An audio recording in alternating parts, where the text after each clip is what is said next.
on the bidding zone review. My name is Kjell Barmsnes. I'm the chair of the ENTSO-E Market Committee.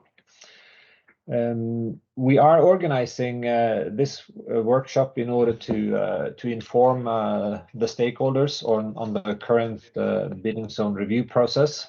And this is in addition to other information exchanges we also have had with the consultative group and in the MESC, which is the Market Electricity Stakeholder Committee, I think, where stakeholders and the regulators, ACER and Commission and ENTSO-E meet. We have already organized a workshop during the second half of April, where we introduced the upcoming process and also the work on the locational marginal pricing modeling by the TSOs.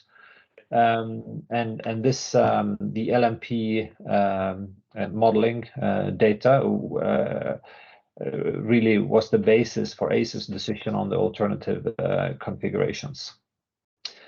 So a few housekeeping rules. The workshop will be recorded for your information. After each section, there will be a short question and answer session.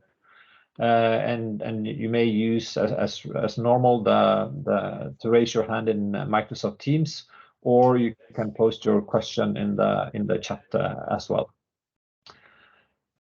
So should we go to the next slide? This is the agenda. So now we are in a short introduction. Then ACER will present their alternative configurations. We will say a little bit of how the bidding zone review is organized and the timeline. We will then present some more insights to the pan-European studies, like the transition cost questionnaire.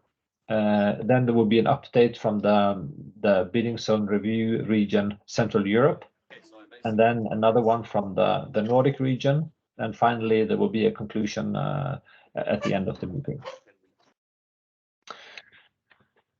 So could we go to the next slide? So the bidding zone review process started on 8th of August when ACER approved their bidding zone configuration proposal. And this is where we are now. We have started and we are doing the required analysis.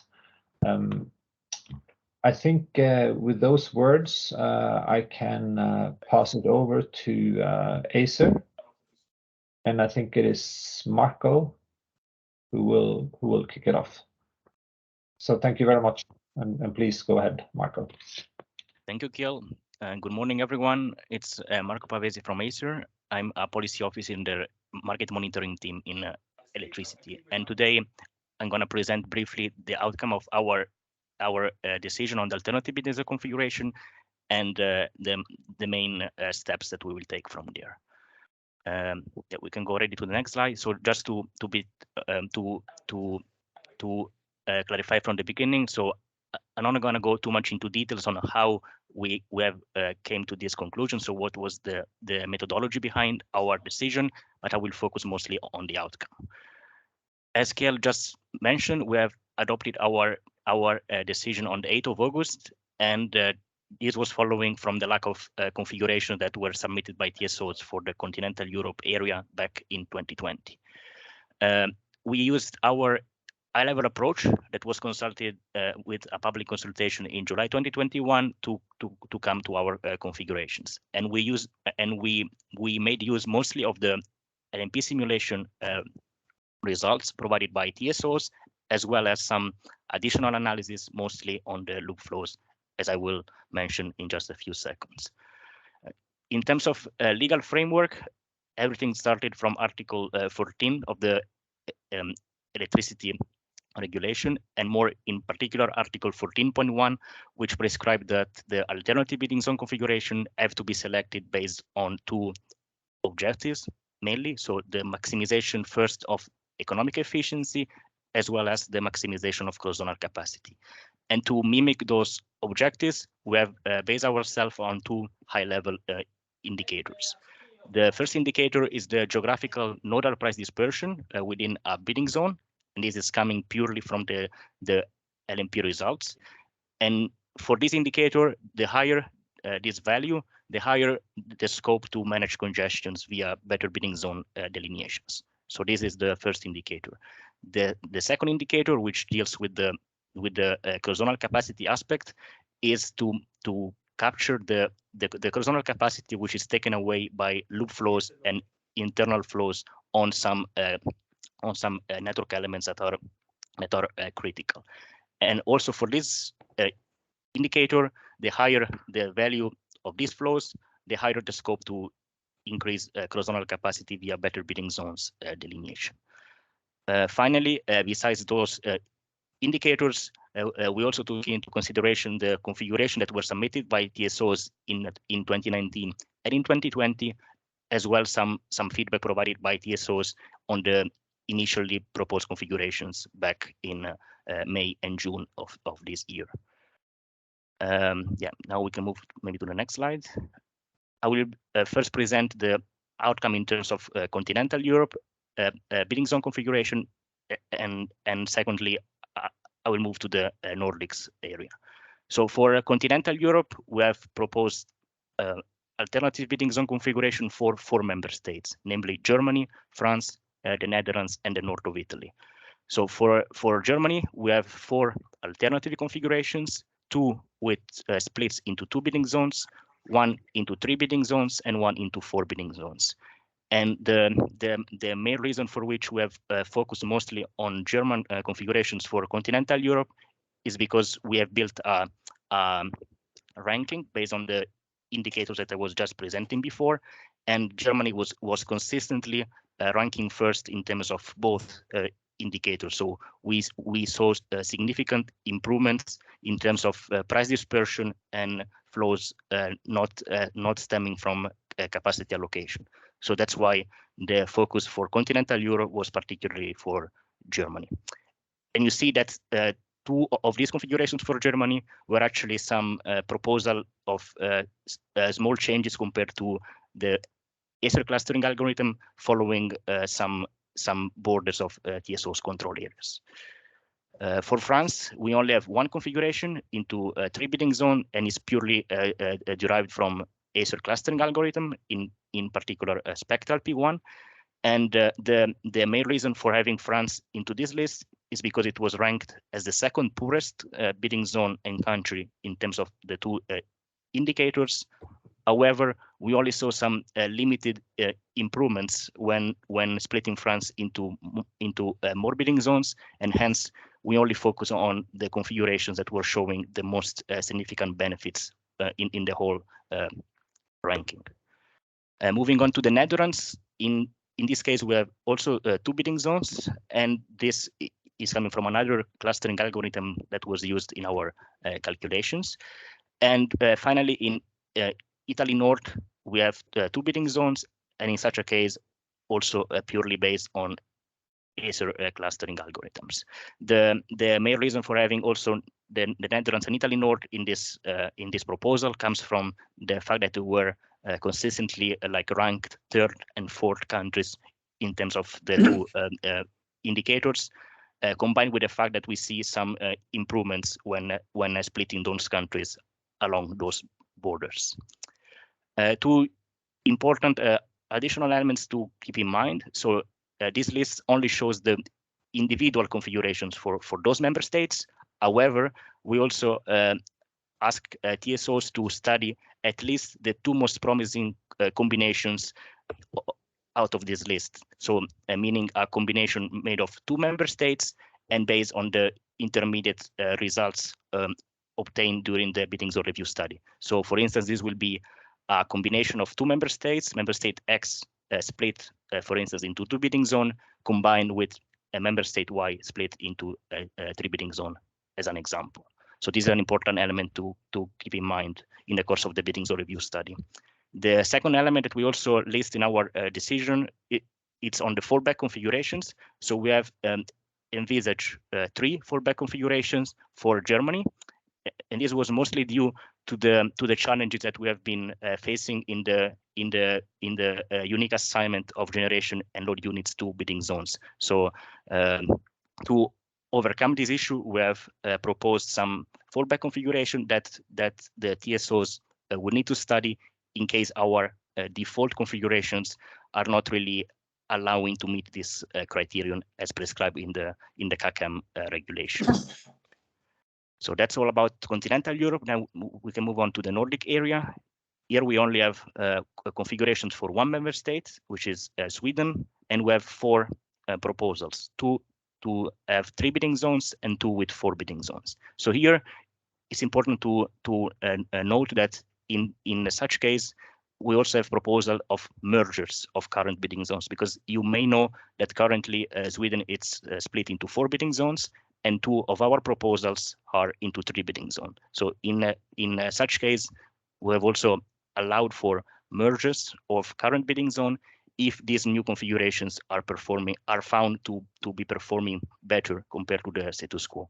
And also the 2 configuration with 4 bidding zones are also found to have improvements with respect to both indicators compared to the status quo.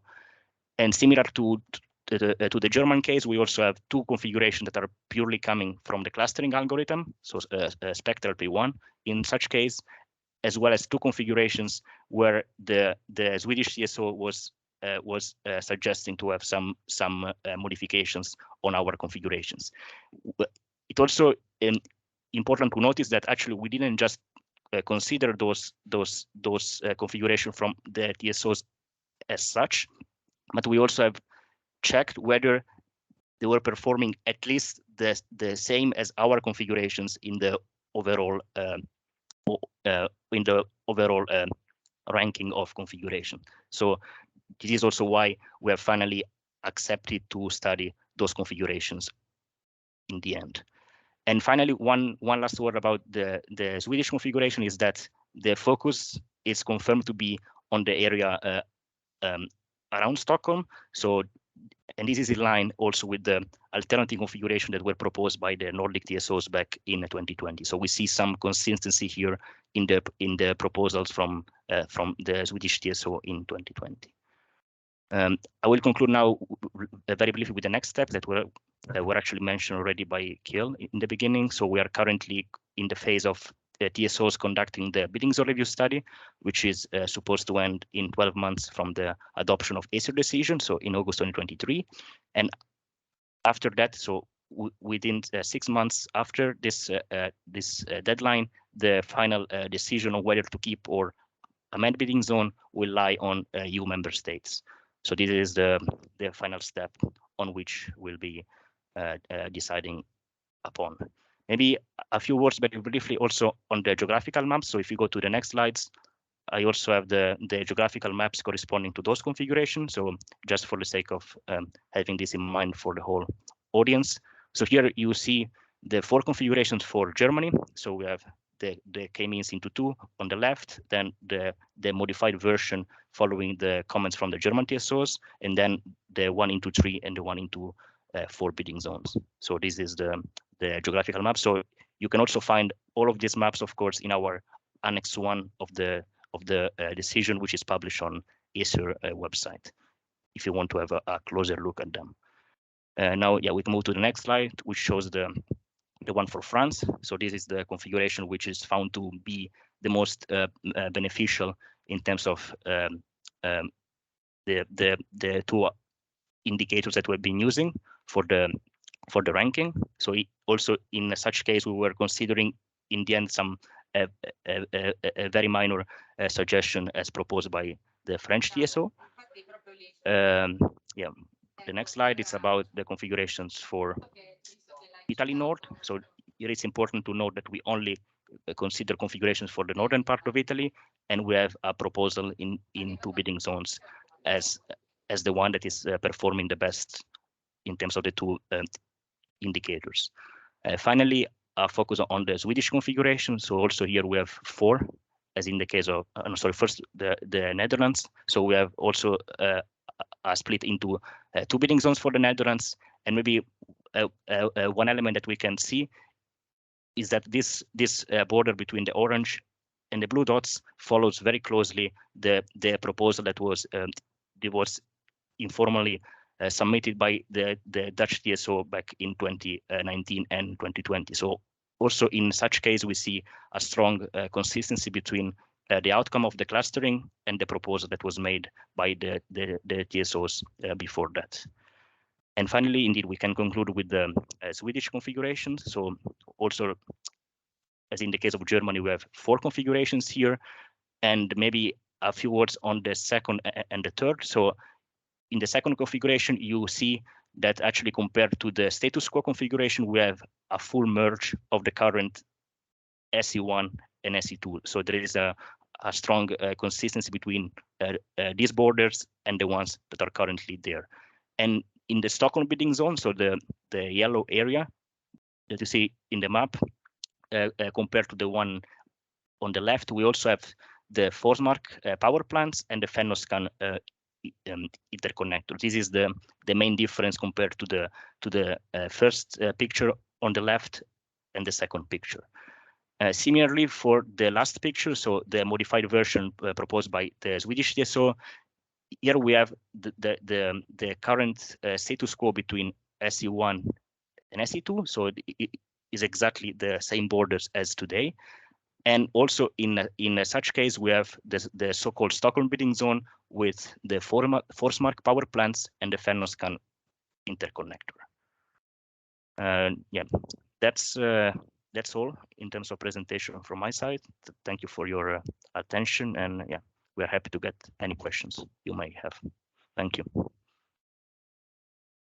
Yeah, I see a question from Ricard. Please, Ricard. So thank you for, can you hear me? Yes, we can hear you. Okay, yeah, thanks for the opportunity. Can you go back to the next to last slide about Sweden? It's not a new point from me, but I will keep insisting on it.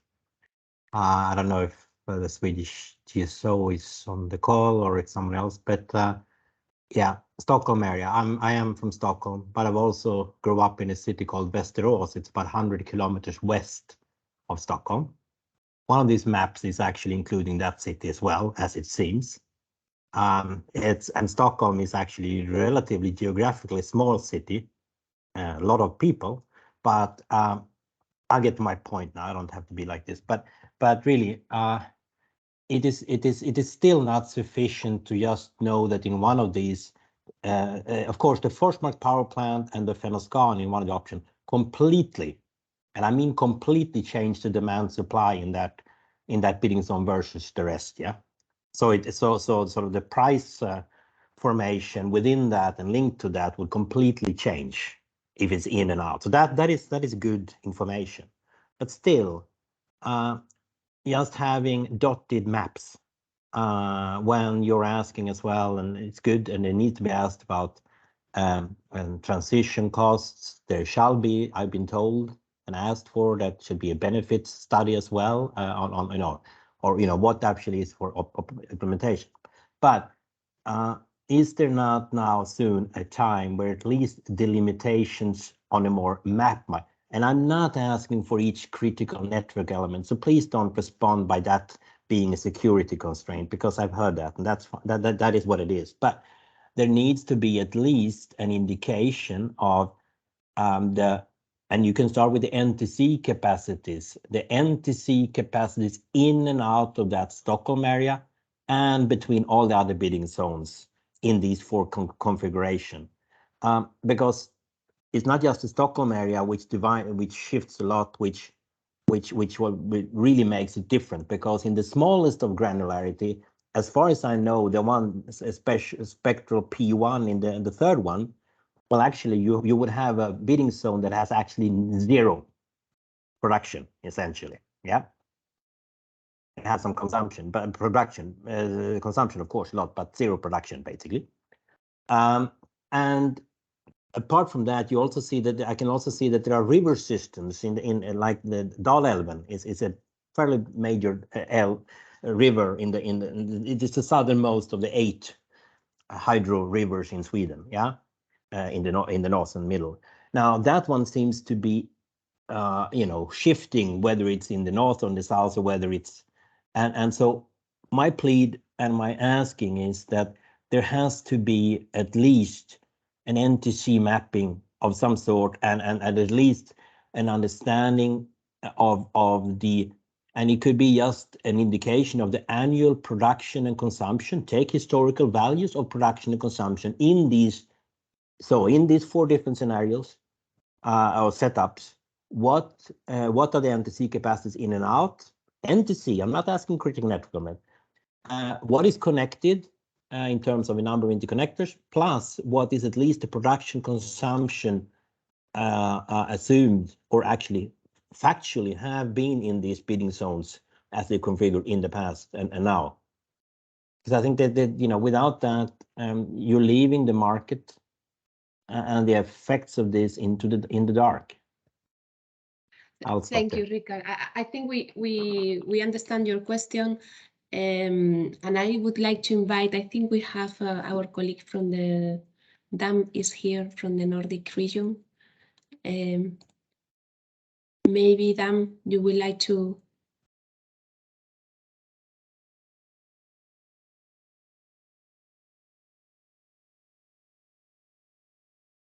See DAM now. Yes. I was saying. No, please go ahead. Go ahead. Yeah, hi. This is Dan from Svenska Kraftnät. I think I was on mute before. Yeah, so we understand that these maps with these dots are difficult for you to analyze on the granularity that you want, and we are going to release maps on a high resolution with the dots in a GIS format that you can use, and also going to release a list of these nodes and in which bidding zone they are with the coordinates rounded, so to say. And regarding your annual production and consumption,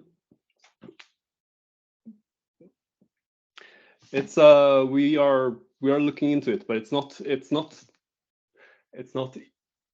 self-evident exactly which how much annual production and consumption it changes, especially the production, depending on what year you're looking at, of where the production is.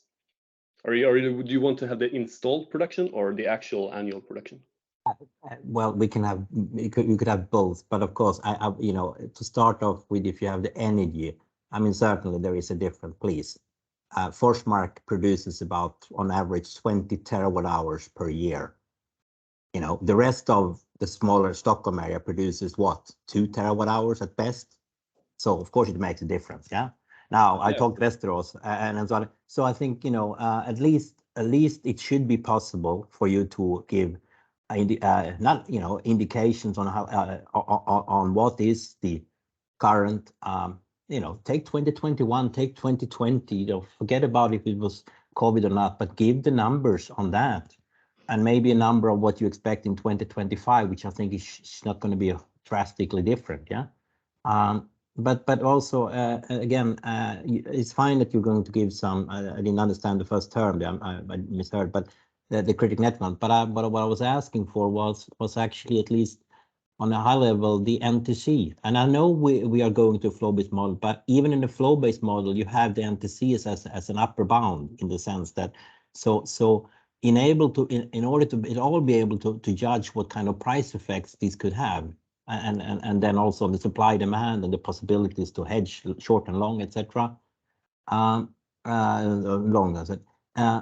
You should be able to give an ENTSO-E. I mean, we have learned in the Swedish system, normally the capacity on Cat2 between SA2 and SA3 today is you know, a nominal value is about 7,072, and it goes down to 5 or something like that when it's certain restrictions, and we've seen. But you know, that is then known as a delimitation in the market. It shifts over time. Now, what out of that 7,000 is going into the Stockholm area in the various granularities? It is a quite relevant point. Also, what is going out of the Stockholm area towards the new configured SS3 is also quite basic information that I don't know should be withheld. And it's not relieving any criticalities or something, but it's at least an understanding of, okay, what portion of what potentially can flow from the river dominated still system in the north, and some wind, of course, coming on board there, into either the Stockholm area or SS3 or both. Yeah, I understand your concerns, and we're going to get back to you soon about the possibilities of releasing the NTC values. Thanks a lot for considering it. Thanks. Okay, maybe Thank as you, a Martin. yeah, if I Please. Marta, yeah, no, Yes. maybe to I think it was well answered, but absolutely well answered. But to complement, also related to some questions in the chat that I think we already replied in writing.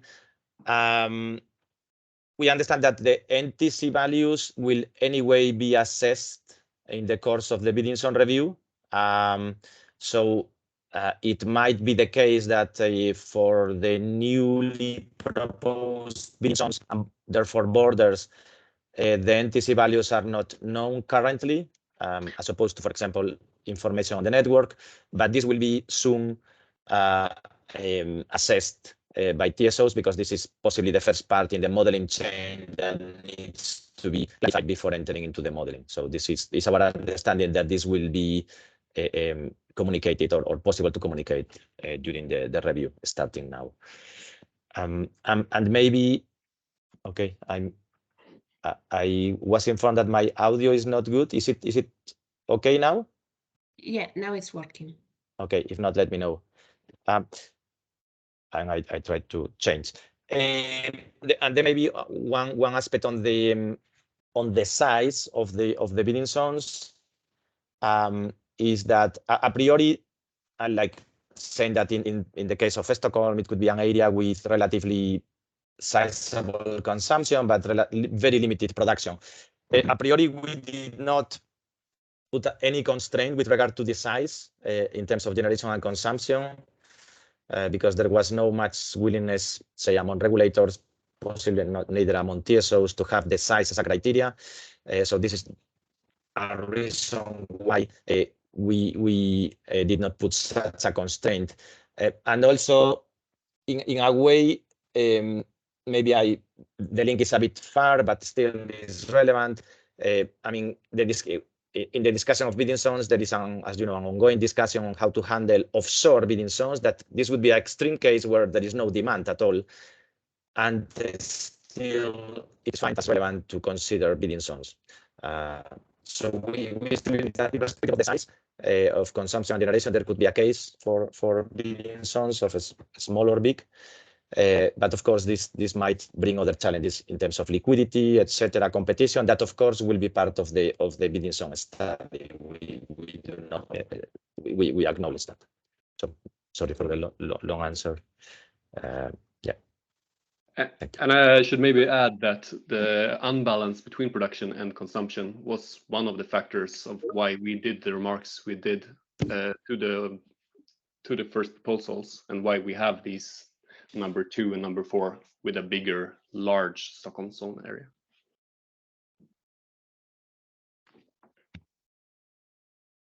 Thank you. I see another hand that is up from Natalie. So Natalie, maybe it will be good if you start by shortly introduce yourself. Sure, I can. I'm Natalie, I'm from BDEW, so the German Association. I wanted to go back to the configurations we've seen for Germany and asking if, like, you only considered internal flows and loop flows, right? So you basically ran a very, very big model with different iterations, and then came to the conclusion that we have these 4 bidding zone splits that are good in terms of reducing internal and loop flows. Did I get that right? And ENTSO-E is now putting all the other very, very important indicators in, like liquidity in a bidding zone, number of market participants, etc., etc. Is that correct? I can answer this question. Indeed, that's correct. So we base our like ranking on the two indicators. One is the geographical dispersion of nodal pricing, and the other one is the improvements in terms of loop flows and internal flows on the like relevant network elements. And for the case of Germany, in all those configurations, we saw a significant improvement at the pan-European level, in the order of magnitude of 10 to 15% for both indicators. So that's why the focus has been put mostly on Germany in the continental Europe area. And LMP was used as the proxy for economic efficiency. So we don't have yet a full indicators in terms of social welfare at this stage, but we use the geographical dispersion of nodal prices as the proxy for this. Yeah, that's what we did for all areas. Yeah. Maybe as an add-on, Marco, if I may, to say that in principle we used a relatively classical, I'm not sure if this can be called classical because the experience, at least from a regulatory point of view, is limited, but in research, but also the work conducted in occasions by TSOs or for TSOs, the approach of using nodal prices and then clustering. This in a nutshell, this is what we did, and this was because there was no a possibility to agree on on expert-based configurations. That is the other sort of extreme of possibilities. So that was like in a nutshell the methodology. The only add-on that we included was the consideration also of, as you correctly asked, of loop flows and internal flows on cross-zonal capacity elements relevant for cross-zonal capacity.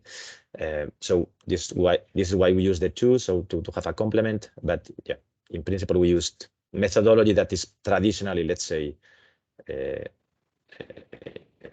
used in different studies.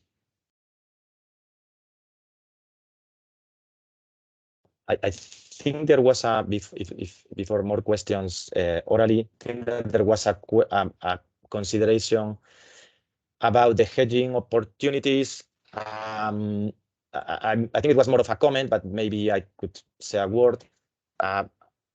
It was referring to some assessment or a statement of the Swedish NLA, so I'm not sure I can say on what they commented because I'm not really aware. But our understanding is that irrespective of the reason, there will always be a possibility to continue with the current forward market design, be these transmission rights like mostly used for continental Europe, or in the case of the Nordic area, the EPADs, the contracts for differences. So I think it's not the first time that there is a new bidding zone, either because there is a change or because there is a new bidding zone being part of the scope of Nord Pool plus Nasdaq in terms of EPADs.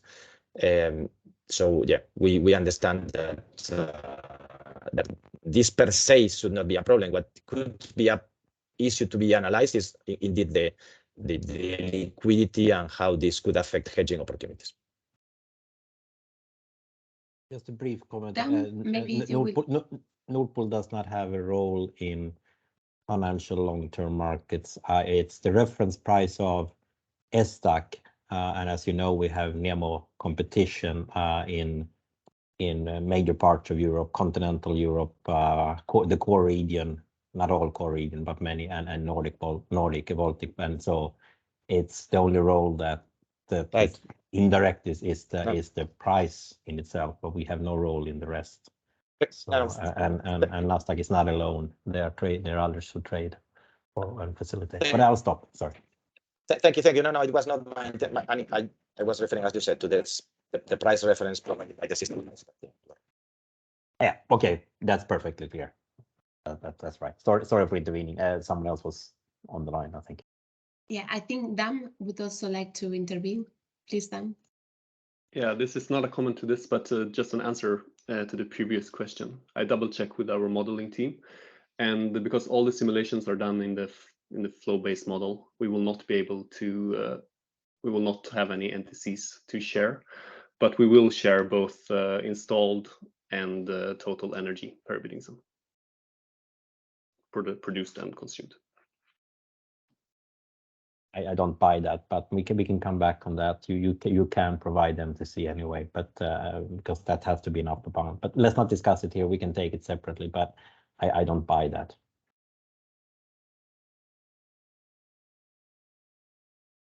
Is there any other question you would like to make? Marta, I can first try to answer another question that was raised in the chat by Joachim before. Please, on the link with the 70% and the target year. So maybe I can first confirm that the whole bidding zone review study still has 2025 as target year, which is bound by Article 14 of the electricity regulation. So we cannot just change that like that. And in terms of the link between this process of the bidding zone review and the 70% target. So a priori, a member state can choose not to follow this proposal if this will come out of the bidding zone review if they meet already the 70% target. But it is also true that meeting the 70% target doesn't necessarily mean that this is the most cost efficient way to handle the market dispatch. So one can still have a combination between the meeting of the 70% target and adopting our ENTSO-E's final proposal on which configurations will have to be implemented. So one does not necessarily exclude the other. Yeah, that's what I wanted to comment on the link with the 70%.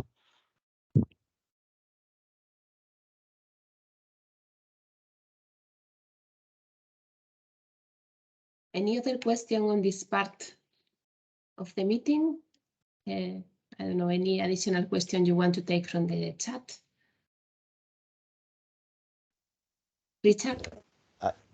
I think there is a okay, sorry, before I started to talk, so I just continue and then I'll leave the floor to Richard.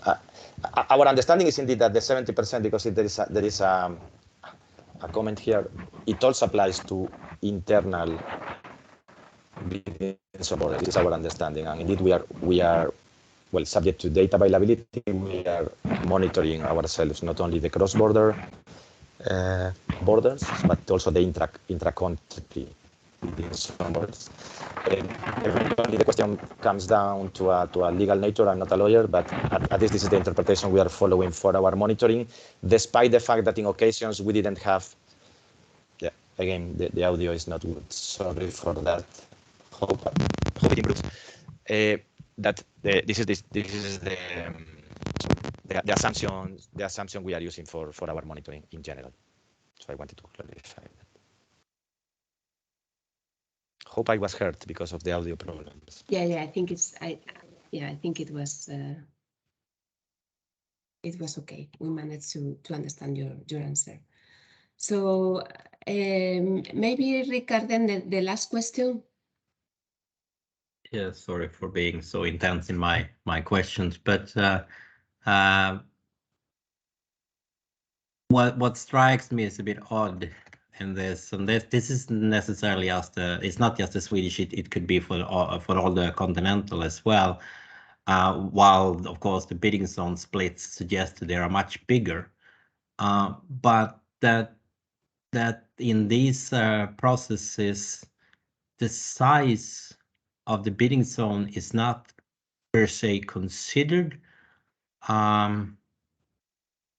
Sort of doesn't really fit with the mechanics and the realities of markets, and you know, isn't even if this is sort of on a technical basis run, but shouldn't there be at least some level of volume that you can legitimately, for one, have some competition, two, have some realism about, at least in some cases, some hours of the year, you can have a balance between supply and demand, even within a bidding zone, if, for example, it was isolated. And just the fact that markets are trading not only spot, but they trade forward, and of course forward.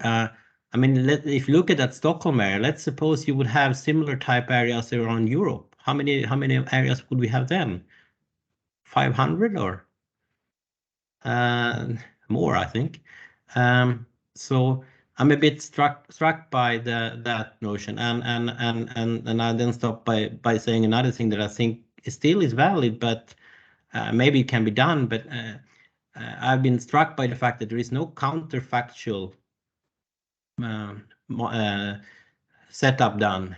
And in Sweden, of course, the obvious one being, I said it before, would be to have just tested the two that was originally indicated some 3-4 years ago, with investments, reinvestments done in the grid and changes of the system, to only have SE1 and SE2 put together, SE3, SE4 put together, so you have 2 bidding zones in Sweden.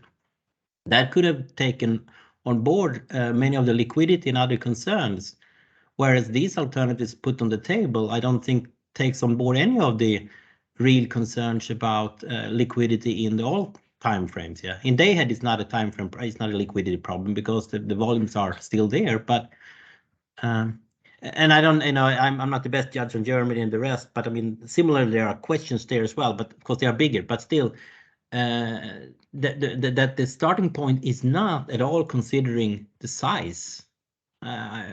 It's a bit. I struggle with that. I think I can try to answer. Is the audio acceptable? Is the audio okay? Can you hear me well? Yes, now, yes. I hope. Okay. No, I was waiting to confirm for confirmation. So on the size, I think that at least from the point of view of defining configurations, we did not see a clear regulatory basis to have the size as a criterion. I think that the main criteria driving the definition was really the presence of congestions, and more specifically, the areas of the network that by exchanging energy contribute to those congestions. That is the classical and actually the literal definition of congestions in regulation. This does not mean that indirectly, at a later stage, in particular during the bidding zone review, because one is required, and we understand that wisely by regulation, to assess many other criteria, which includes liquidity, competition, going to the points that you mentioned, Ricard.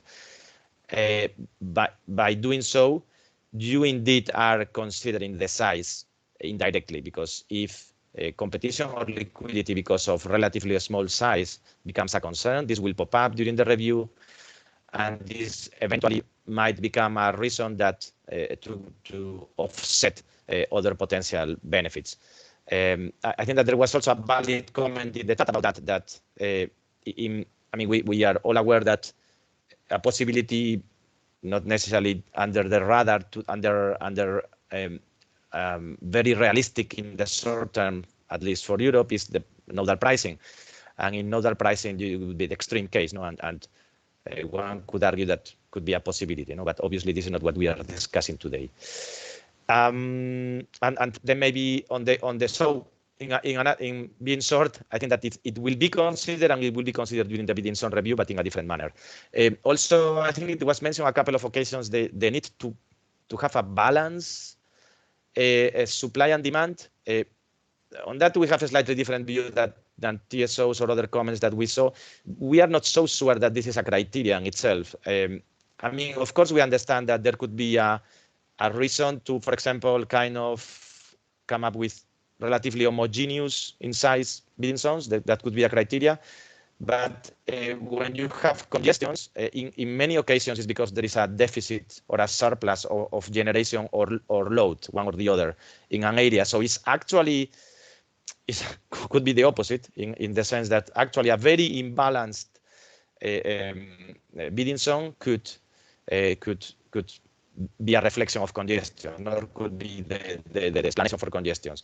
But again, this does not mean that the issue of liquidity, in particular, if you have very little generation or very little demand, could be an issue and needs to be analyzed.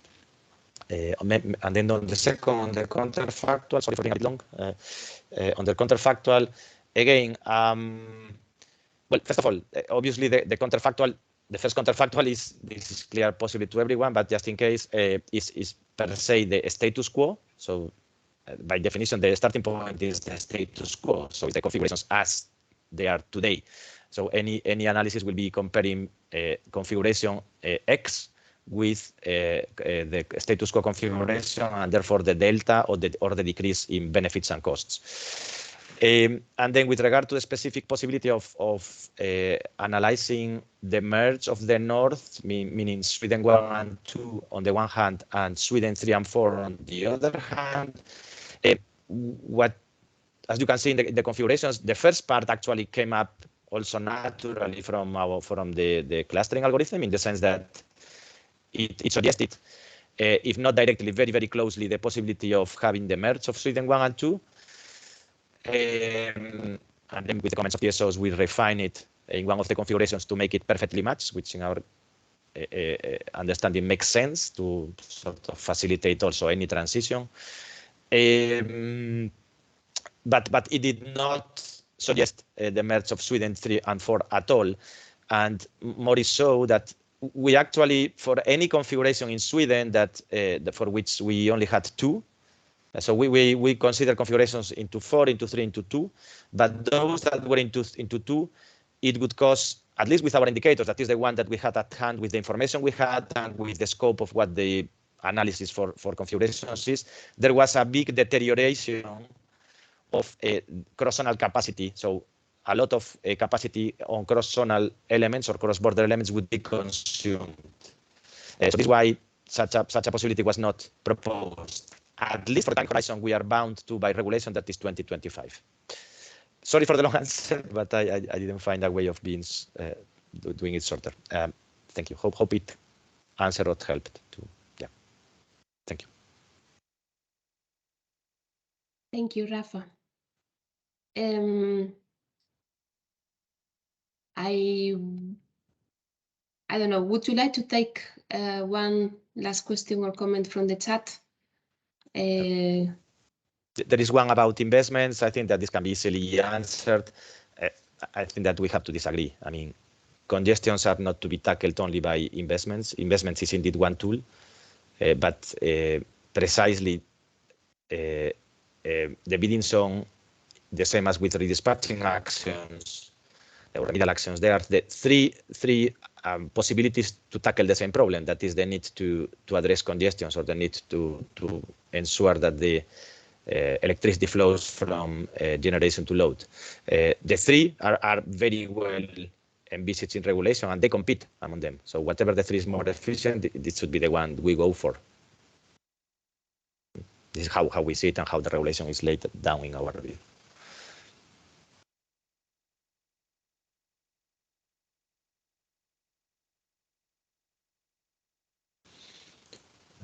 I'm trying to look at the. Okay, the other seems to be more there. Thank you very much, Rafa. Thank you very much, Marco, for sharing with us today the insight of the decision.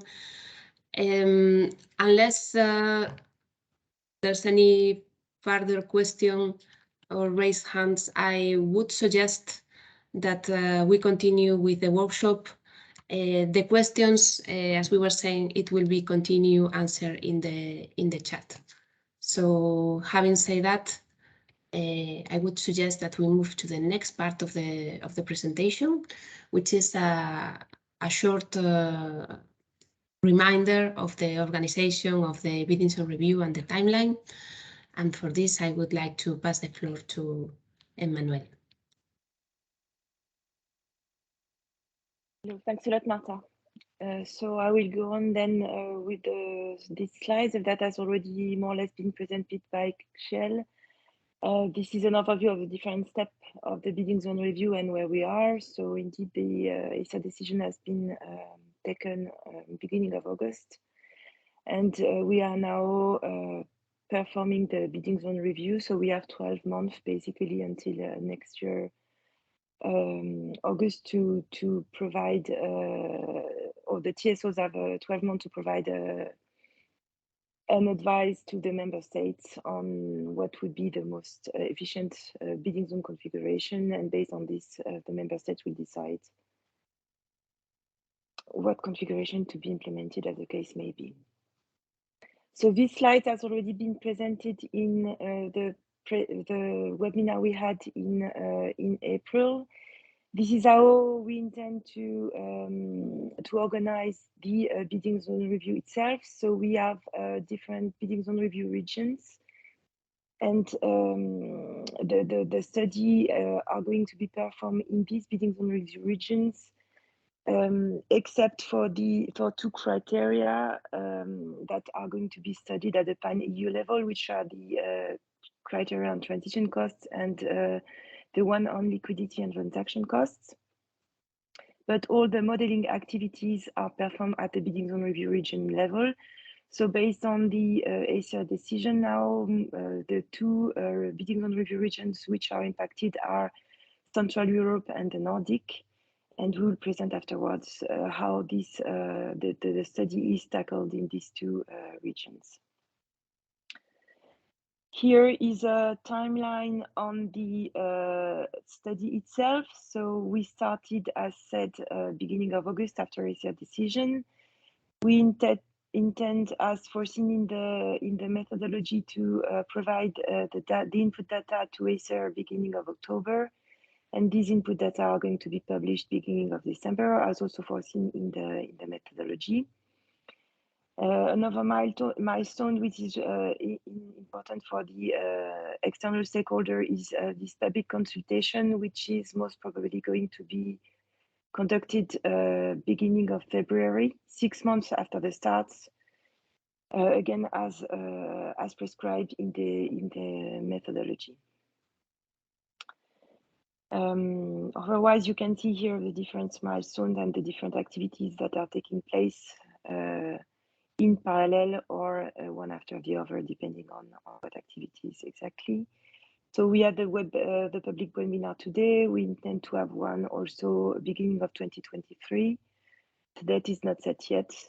And in between, we have consultative group meetings with the consultative group members that have expressed interest after last webinar.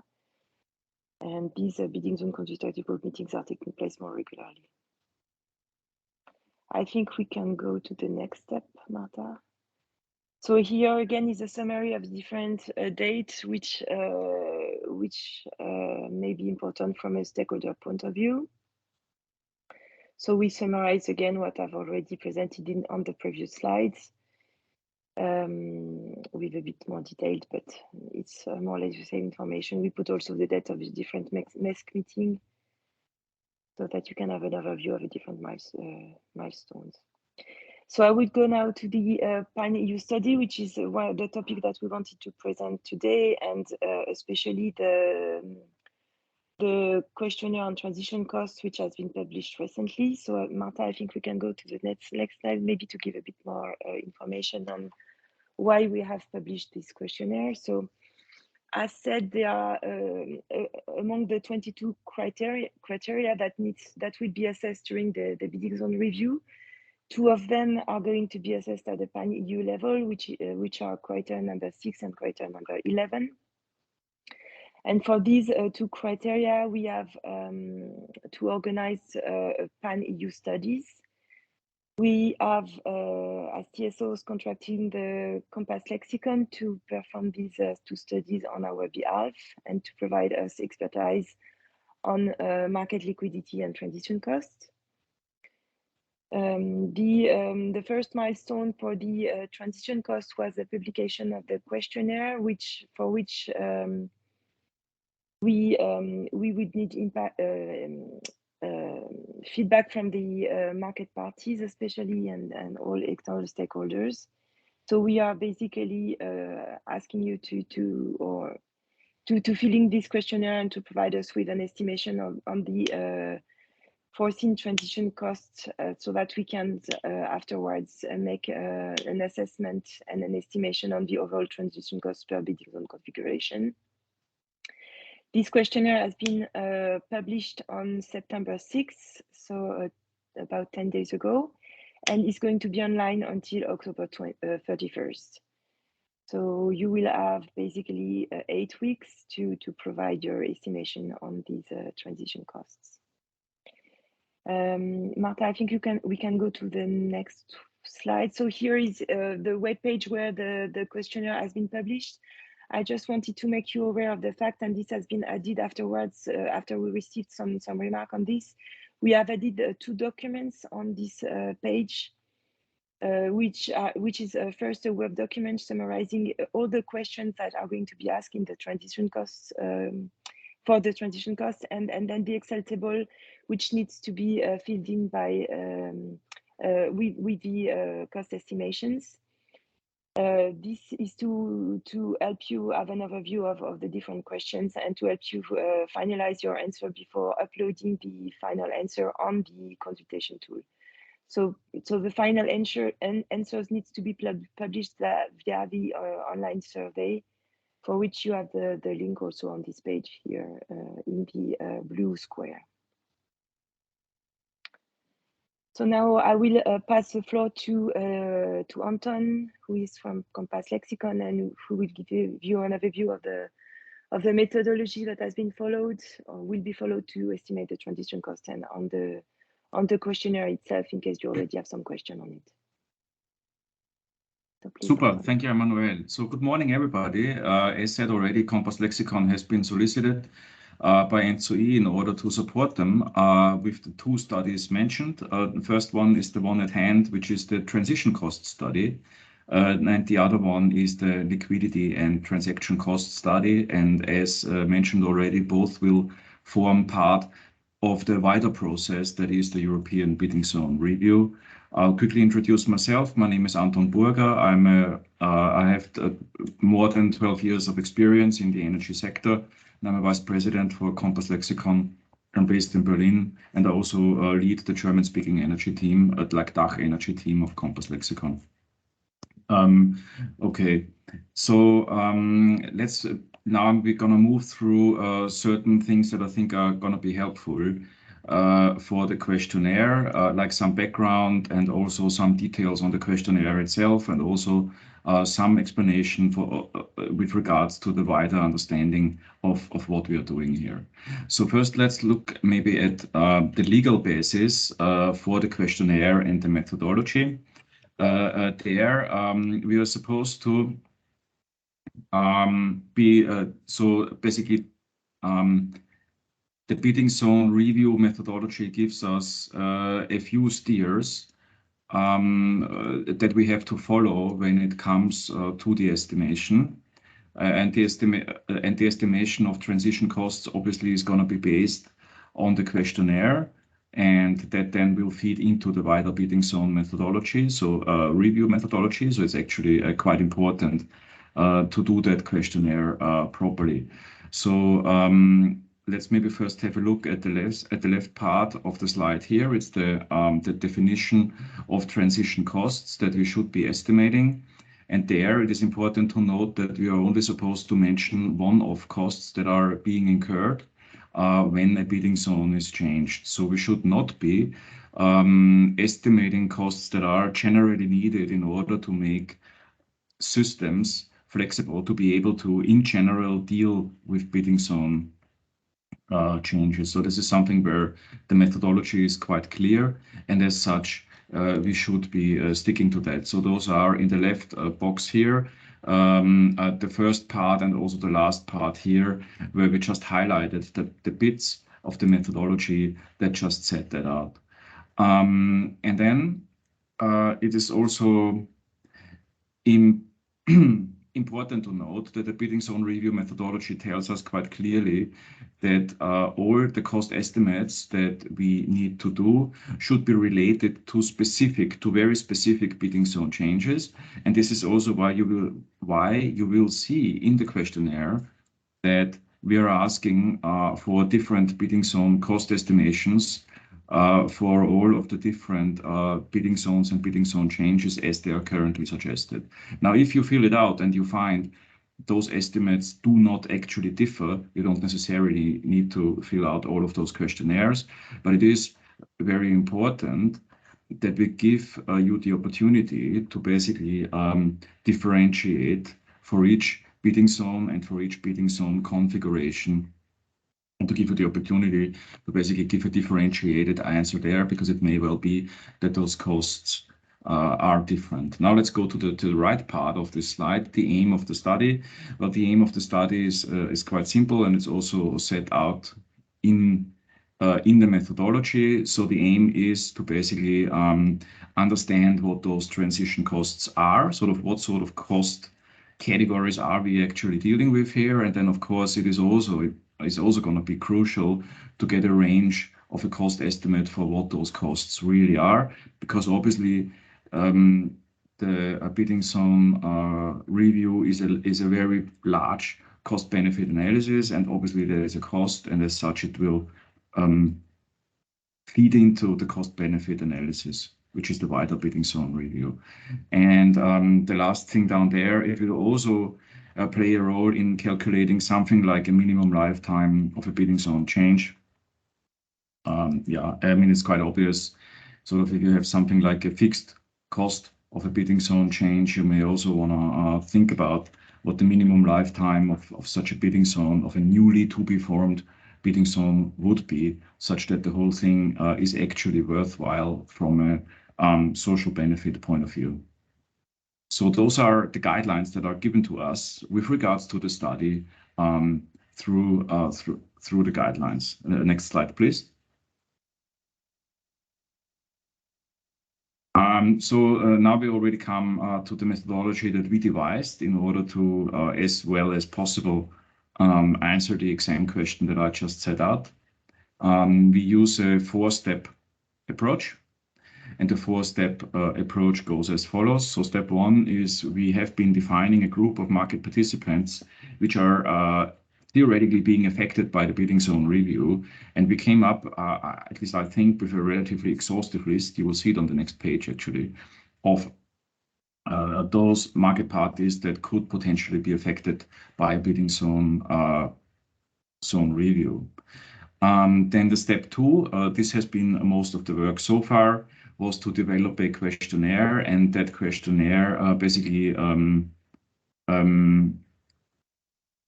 contains all of the various cost categories, as you may have seen already, where we are asking costs for. So basically, the first step in devising the questionnaire was to break down those costs into different costs categories. We basically have been asking ourselves what could be the different cost areas where bidding zone change costs could occur. Yeah. But obviously we're also playing that question out to you, to the market participants, such that we can actually get a definitive answer on that. And there has been a pre-consultation on the questionnaire already, both with ACER and with market parties. We have been getting a fair amount of feedback, I may say so, on how to precisely define the questionnaire. Maybe I very briefly touch upon the discussions we've had there. It's always a little bit of a trade-off you do face when you design a questionnaire. On the one hand, you want the questionnaire to be simple, such that people can answer it with not too much effort, and such that as many people as possible will answer your questionnaire, because that's generally a good thing, because then you can use statistical analysis in order to better understand your results and to derive robust estimations from it. But then on the other hand, of course, a questionnaire should also be detailed enough, such as to allow sufficient scrutiny of the numbers you're getting. And so this is just a trade-off that you do face with every questionnaire, and that we also have faced with the questionnaire we now have in front of us. and we have tried to consider this question very carefully, and I hope it and I hope you do agree with what we got to. And step 3 is going to be a method for cost estimation. So those all of those data we're going to get back from the market participants will, first of all, they will be checked for data quality, for outliers and such. There will be a slide on that later on, and we'll also be then using those data to get to an overall cost estimation, and that means we'll have to scale the results, because obviously we'll not be getting responses basically for most cost categories, and most market participants will probably not be getting a full sample pack in a sense that all market participants are going to respond. So we'll have to use some sort of scaling. And I'll also speak a little bit now about how we intend to do the scaling, because this is a question that has come up. And then step 4, step 4, well, that will be later. We'll be basically process the data and then also consult the responses with market parties and the results with market parties. Next slide. So this is about how we define the market participants and how we will go about pushing out the questionnaire to market participants. So maybe, first of all, look at the right side of this slide. There you see I believe, a rather exhaustive list of different market parties that could be affected by the bidding zone review. There you, for example, have generators and storage operators, large-scale industrial customers, energy traders, retailers, aggregators, NEMOs or derivative exchanges, clearinghouses, ministries and NRAs, TSOs and DSOs. So those are the parties that probably will, in one form or another, incur transition costs when a bidding zone change happens. And there is, as you will have noticed, there are quite strict data protection regulations out there these days. And as such, we have decided to not do something like a centralized send out of that questionnaire, but rather the questionnaire will be pushed out through ENTSO-E, also through Compass Lexicon, also through the different TSOs that are involved in the process. And so those will be getting the questionnaire and they will be sending on the questionnaire. So we hope we will create something like a snowball effect in the industry, such that we get a lot of responses. So it's a sort of a decentralized distribution approach to the questionnaire. So from that, you already see that the questionnaire is open. So in principle, every market participant can fill it out and can voice its opinion about transition costs. And we think this gives us the best chance to get a broad sample pack and a broad estimate. And of course, in the end, all of those responses are going to be aggregated to a database, which we shall use for the task at hand. Next slide. Is this the next one?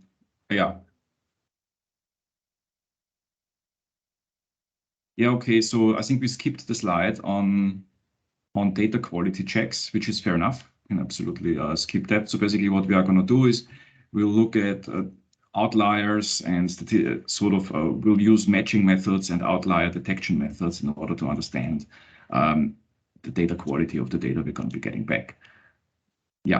Then step 2 of the methodology is to develop the questionnaire itself, and the main part of the questionnaire really are the different cost categories that we are going to be facing. So here you see the cost categories. Apologies, the writing is not huge on the slide. The first cost categories are changes to internal business processes and IT systems that market participants will have to do because the bidding zones will change. And this is a relatively broad cost category, and we left it quite broad in order to make it as easy as possible for market participants to fill it out. What we have here to the right is just some examples that we put in order to make it a little bit more, easier to follow. And I'll just pick out a few examples here. So it is quite obvious that you will have to adopt your existing IT systems, but you may also have to adopt trading systems, algo trading systems things like that. Then there are also some suggestions for cost estimations in here. For example, it may be that you have to reconfigure your teams, or it may also be that you do not have to reconfigure your teams, but it is basically an example in here. And if you feel some of those examples are not relevant for you, yeah, just costs that you don't expect you will have, yeah, please just you don't need to necessarily give cost estimations for all of the examples that are in here, yeah, if some costs just don't apply to you. Yeah, that is that. Then, for example, there is also another cost category which could be quite interesting, which are the adjustments to contracts and obligations you may have entered into. For example, there may be renegotiations of contracts, PPAs, and whatever you may have that may be triggered by the bidding zone review. And if that causes one-off costs, then you can you can put them into the questionnaire. Then there could also be costs with regards to changing and redrawing legislation that might be necessary because of the bidding zone change. And there might also be costs because you have sold electricity forward already, and due to the bidding zone change, this interferes then with that, and those costs we would also be regarding to be one-off costs of a bidding zone change. And then the third category is there may also be adjustments to processes that market participants, ongoing processes that market participants may have. For example, ongoing processes with NEMOs, TSOs, and public bodies like reporting and such. Those things may just have to be amended, and the costs of making those amendments may be one-off costs of a bidding zone change, and we would want to understand them. Okay, next slide, please.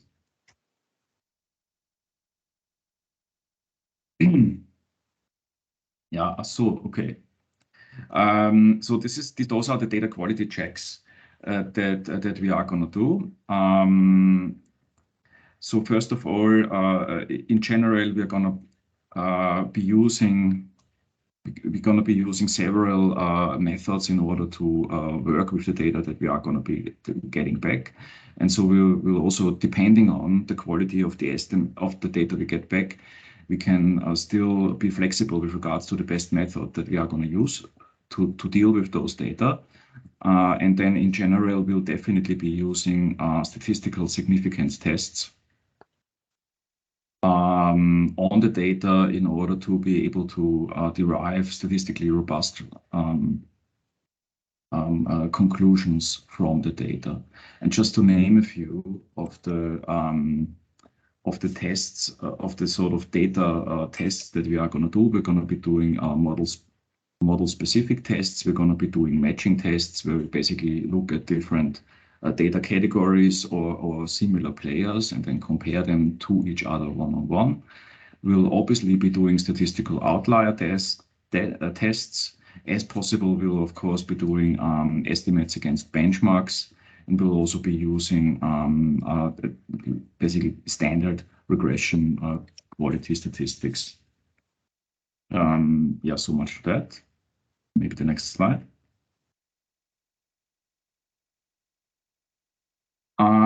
Here we just very briefly illustrate the method for the cost extrapolation that we are going to use. And one thing that is really important here is that the method, we do not say a priori with 100% certainty how exactly we are going to scale the data, because it will partially still depend on the data quality we get back. If some parts of the data we get back seem to be extremely volatile and as such do not seem particularly reliable, we have thought about a general approach to cost extrapolation that will allow us to be flexible on that. Yeah? So basically, if one approach doesn't work, we'll use a slightly different approach, and we still get an estimate with the numbers we are going to be looking at. So for example, let's maybe briefly look at the example at the example table here. So for example, we may be getting data back for different bidding zone configurations and for different companies. And this will also be received within different cost categories. And that is all good. We will also be asking for a breakdown into FTEs and other costs, with FTEs basically being personnel costs and an estimation of those. In case you feel there is business secrets involved here, you will see in the questionnaire that there are certain fallback options in there. But I just want to say that please still give us as much information as possible, because this will allow us to basically validate the data in a better way. And the more information and also description of data we get, the easier it will be for us to actually, fully consider a data point. If we get certain data points that look a little bit like an outlier and are not particularly well described, of course, maybe we may be forced to treat certain data points as an outlier too. So we'll have to basically apply standard consistency checks with the data that we'll be getting. Yeah, that is that. So there will be the option to use to do a breakdown into FTEs. Then we'll also offer market participants the possibility to tell us what the share of those transition costs that is dependent on company size and that is not dependent on the company size is. So this is a little bit of a sort of fixed versus variable cost estimation we are doing here. We'll be trying to understand that. Just the background there is that in theory, it could well be that every company, doesn't matter how large it is, will have almost similar transition costs when it comes to the bidding zone changes.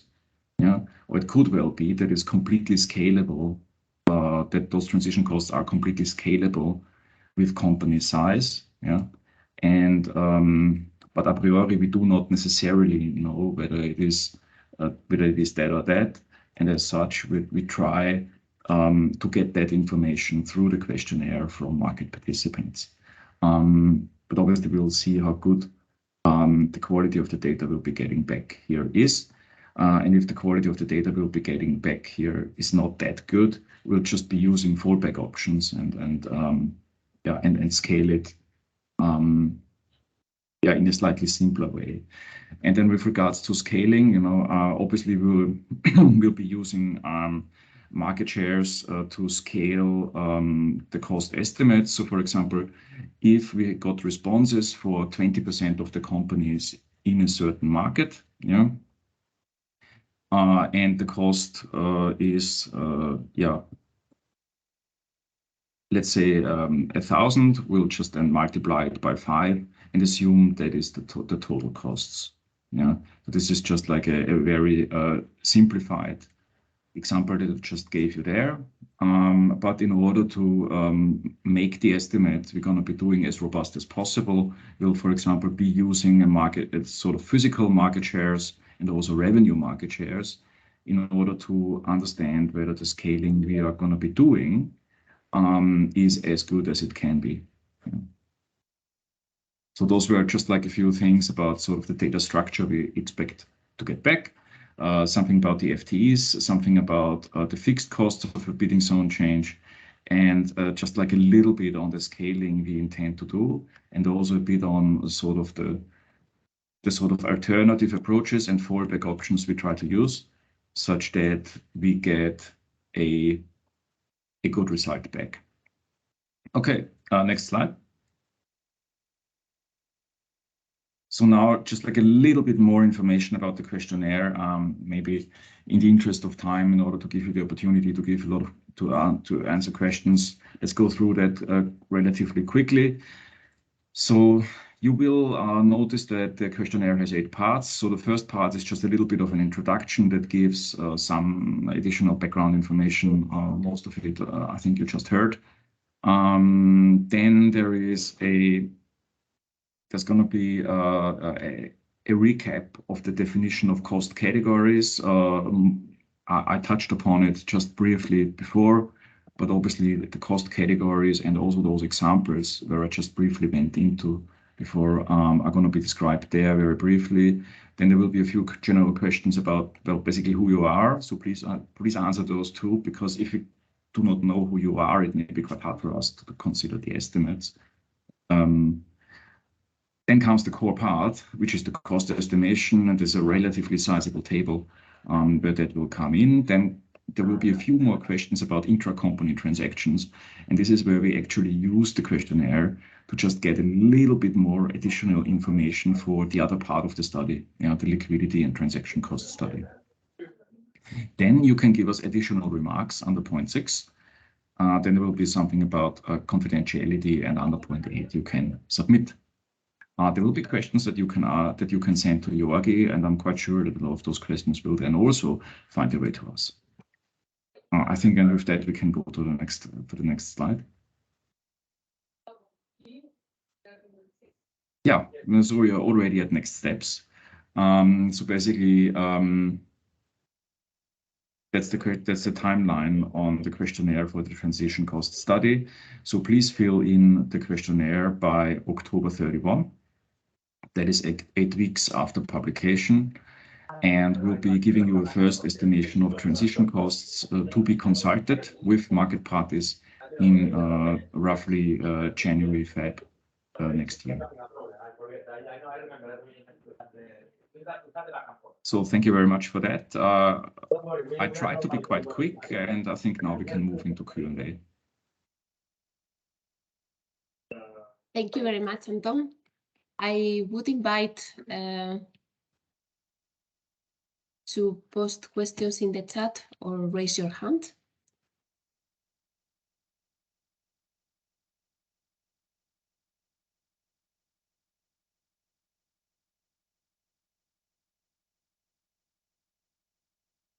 Maybe, Anton, I don't know if you can see the chat also. And Emmanuel, if you wish, you can decide to take one of the questions that is there. Yes.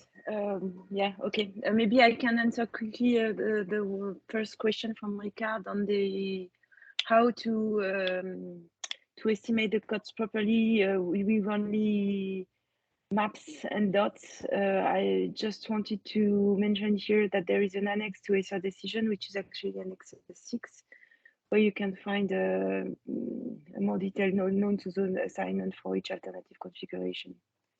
So this is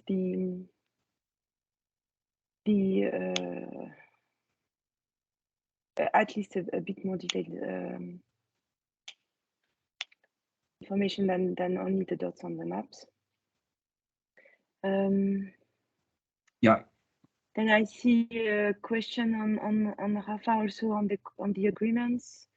So indeed here we refer to administrative agreements, not costs of the energy, but Anton, maybe you can provide a bit more information on that one. Yeah, thanks, Rafa. That's a good question. I think it's worth just pointing that out. Yes, it's right.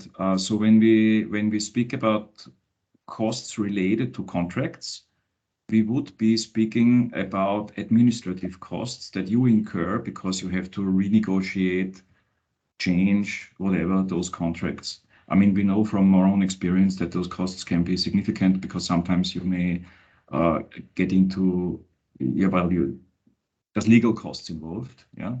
And so then those costs may actually be significant, and that is why we're asking for them.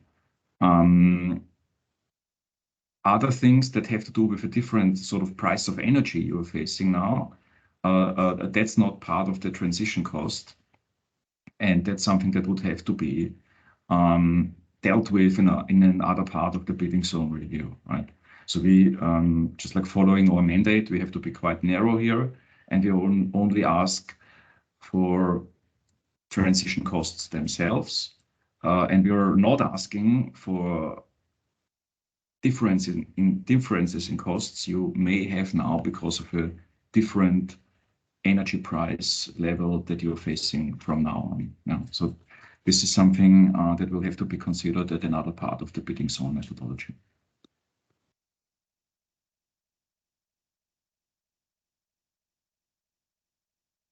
Thank you. I see a hand from Richard. Yes. Thanks for the indications in the annex, and I wish I could say that would be sufficient, but it is not. We've done a bidding zone split in Sweden 11 years ago. And in that context, and ever since, there have been some small adaptations, but actually what you need, if you're going to look at contracting between parts, etc., is actually also the DSO grid or the local grid zones, either in totality or in parts of that grid, and what part of that local grid that is in or out the new configured bidding zone. Because contracts are made between parties, and of course they are maybe today within one bidding zone and they contract between one another bilaterally.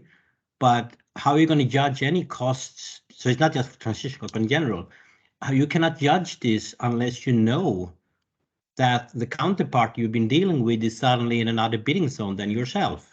If, for example, you're the supplier and they're the demand, or that's. But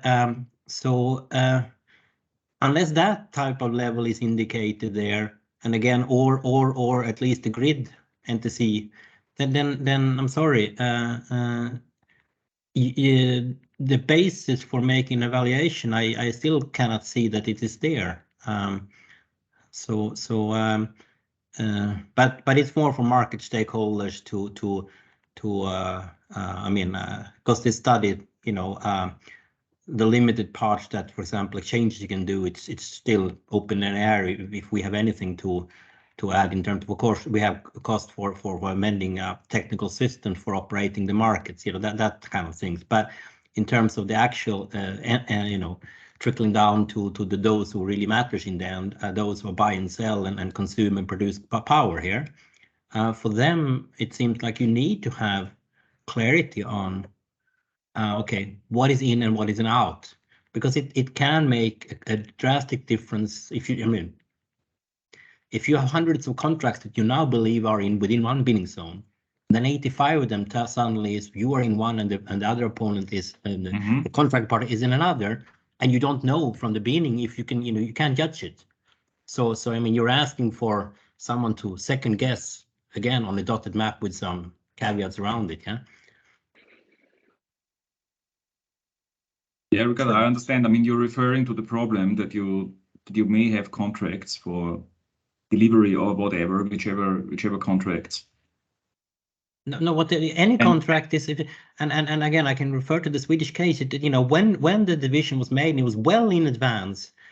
All the DSO areas, the local grid, because that's where measurement happens. It comes from the grid. The local, the TSO doesn't pick up the measurement of the local. It comes trickling from bottom up, from the grid, and it's in the local area. You need to know whether your node is in as a seller or buyer in a contract in that zone or not, and it moves in and out. And so the only way to know that is if a certain DSO, where is the split going to be made?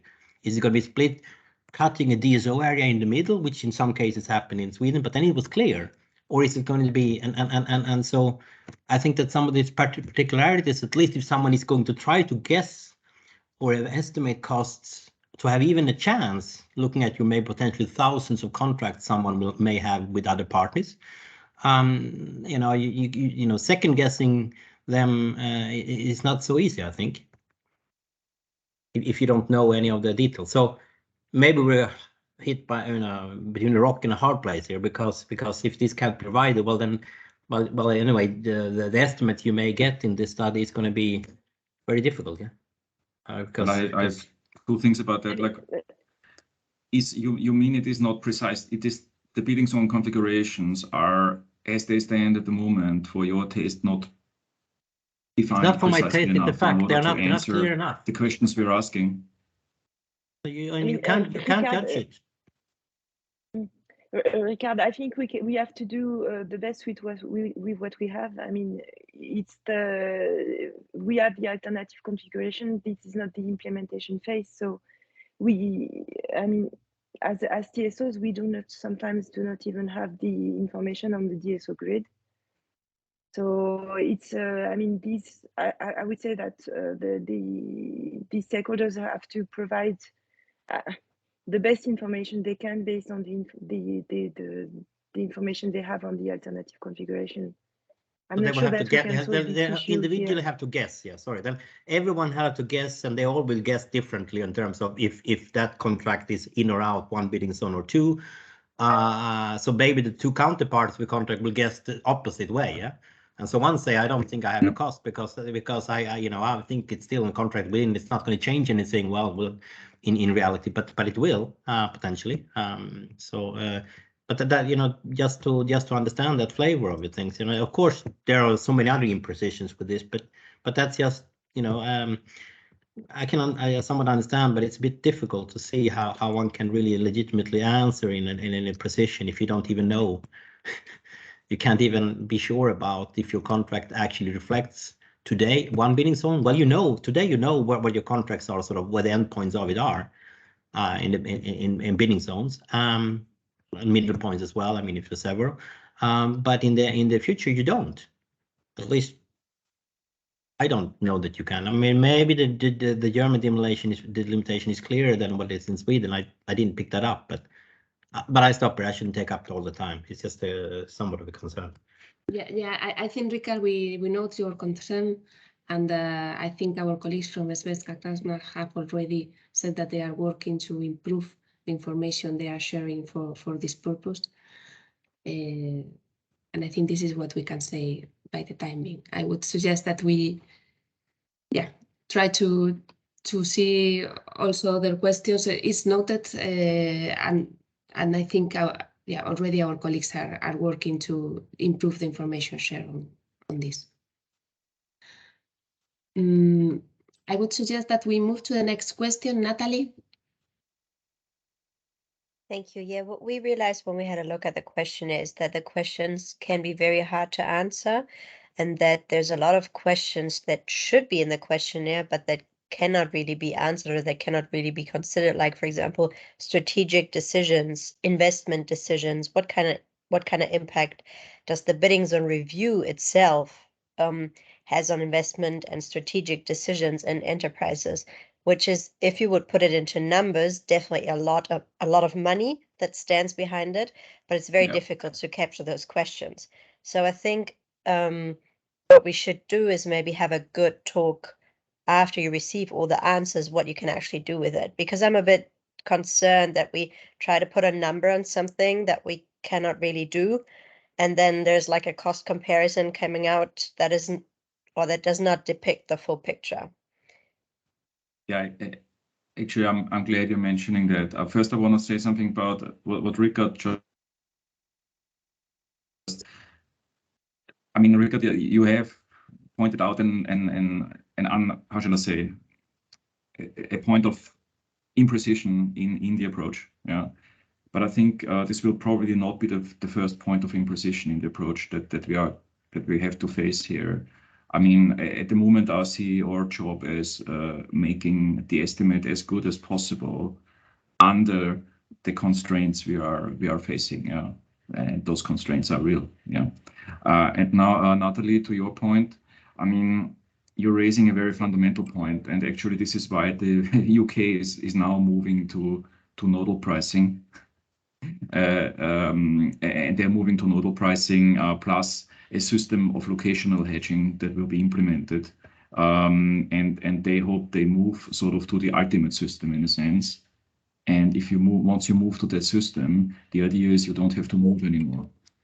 So then this sort of problem of sort of completely resetting all the expectations in the market, which is a real problem, then the UK will not come up anymore. And this is also why the Americans went for nodal pricing at some point, because they felt at some point that it is really, really hard to do those bidding zone reviews again and again, and they always just will lead to many strategic reconfigurations, which are where we know they are extremely costly, but which are at the same time very, very hard to estimate. And sort of within the questionnaire we're going to be doing here, I think many of those things that you bring up here, the sort of cost of strategic uncertainty of energy companies and so on and so forth, like even the best economist will run into his limits there. No? So yeah, I mean, while your point is very, very important, in a sense, within the processes we are doing here, there's also a certain limit to what we can do. I mean, I hope this is a satisfactory answer for you, but that's what I can say here. Thank you. Yeah, I hope that our results of doing the bidding zone reviews doesn't end up in a nodal pricing system. I think that's not a good way to go. We still have our target model we want to stick to. But let's leave it like that. Yeah, I have not advocated a nodal pricing system, but I just wanted to say sort of, you know, if you go to the big question, you immediately are at the big questions, you know, and this, yeah, let's leave it there. Sure, I understand.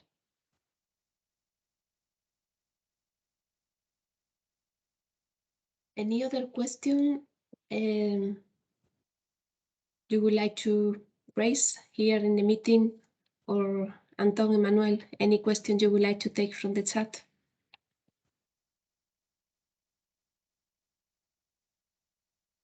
Maybe just a question, the question from Cora, and just to insist on the fact as well that if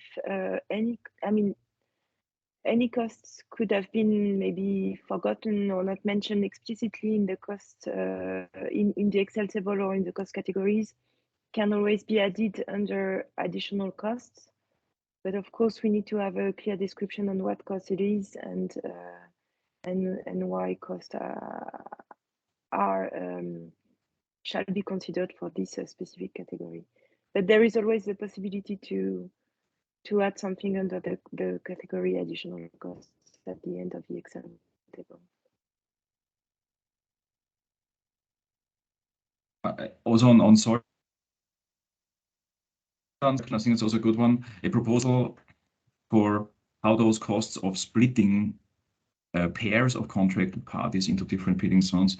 I suppose you would have to fill that in under those adjustment costs under sort of that category 2. You would have to say, look, we have a contractual position here, but we have to change that now because the bidding zone has been split, and that will cost us, and that will be something that would go there.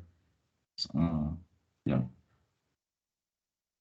I hope that was kind of clear.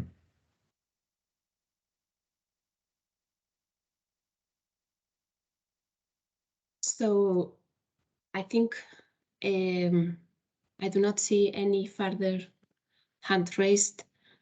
So I would suggest to finish here this part of the meeting.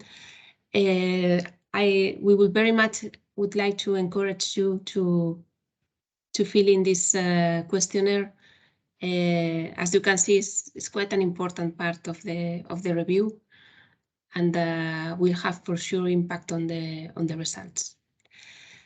We have 2 more presentations, but maybe I would suggest that we do a short coffee break. We can reconvene, I would suggest, at 11:50, and we can continue then with the presentation from Central Europe and from the Nordic region. So yeah, we reconvene again at 11:50. Thank you very much, Anton. Thank you very much, Emmanuel, for the presentation. Looking forward to getting your responses to the questionnaire.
So, welcome back. I would just share the slides, and I would suggest that we continue our workshop with the next topic that we have in the agenda, which is an status update from the bidding zone review region Central Europe. And for this, Georgios, I pass you the floor. Thank you, Marta. Warm welcome to everybody from my side. My name is Georgios Papaefthimi. I represent 50 Hz in the bidding zone study, and I would like to give a short overview of the status of our assessment at the moment for the bidding zone review region Central Europe. So in a nutshell, a reminder, we are looking at the target year 2025. We will assess three climate years, and we will perform at least one sensitivity analysis that's according to the requirements of the methodology. Now, looking back to what, let's say, the goal, what we need to do, in the end, we need to have an evaluation of the different configurations, and for this we need to compare this configuration using a list of criteria that's set out in Article 13 of CACAM regulation, and which are detailed in bidding zone methodology. These criteria, the focus is mainly on, let's say, on quantitative assessment of monetized benefits, but the criteria include also not only monetized, but also non-monetized, let's say, qualitative assessments. Now, as you can see here in practice, what we need to do is that we have the base scenario. Base scenario is our current bidding zone formation. And what we obtained is the several alternative configurations, as you can see them being depicted here after the proposal of Acer. So these configurations, actually, what we practically need to do is to perform the assessment for the base and compare to each of the alternative configurations. After we perform this comparison, in a second stage, we will combine the best two of this configuration into two alternative configurations. It's configurations 8 and 9, in order to have an assessment also of the combination of the combination option. So as you can see, in total, in our case, we end up with, let's say, a kind of repetition of a lot of analysis, which will be in total 10 different configurations, including the base scenario. For this, we have been working quite some time now on the development of a sophisticated and automated, as much as possible, toolchain in order to be able to capture all the different criteria that we want to assess. So next slide. So in a nutshell, we give you here a small overview on how this toolchain is built. We are having the data, as you can see on below. So we have market data, PMDB data. We have a grid model for the CTMS grid model, and we have the alternative configuration. In our case, we are the model is quite extensive. If I'm not mistaken, we are talking about 15,000 lines and approximately 17,000 nodes for our grid model, and we're talking about 25,000 power plants in our database.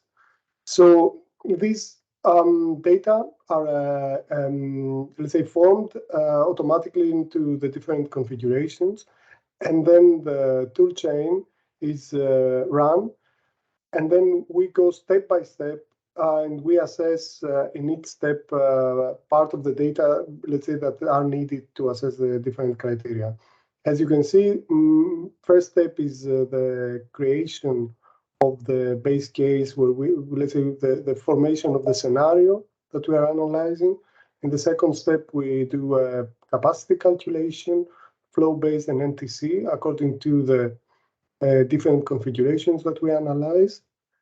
Then the data from this capacity calculation are flowing into a market coupling algorithm, where we are performing the dispatch for each of the different, let's say, configurations that we analyze. And then we end up we enter in the, let's say, up to this level, we are in a zonal formation. Then we are entering in the remedial actions optimization, and there we are doing redispatch optimization in order to assess what are the congestions and what are the redispatching costs. And finally, we perform loop flow analysis one time before, let's say, after with the flows that are induced by the cross-zonal trade, and finally one to estimate the flows that are induced, the flows that are induced after the redispatch optimization. All of these data are collected through this process, and they flow in an automated way into the definition of the indicator, in the results of the indicators. Yes, next slide, please. Now, regarding the timeline of the study, as you can see, we started officially with execution on the August 8th with the publication of the decision of ACER on the different configurations. And at the moment, we are in a stage where we are, let's say, calibrating the model, our models, and we are performing the first calculations. And roughly, this part will take up to beginning of 2023. The next, we estimate the next 2.5 months, and then we will go, and we have, like, say, 4 steps in order to be able to reach the results. Mainly to first perform the welfare analysis versus the status quo. So here it's that we will monetize all parameters, and then in the second step we will assess the non-monetized criteria, and finally we will have the step, let's say, 2 consolidation steps on the acceptability of the different configurations, and finally the recommendation of our proposal. As you can see, it's quite an extensive, let's say, analysis that we need to do, and the timeline is relatively challenging. Yes, maybe next slide.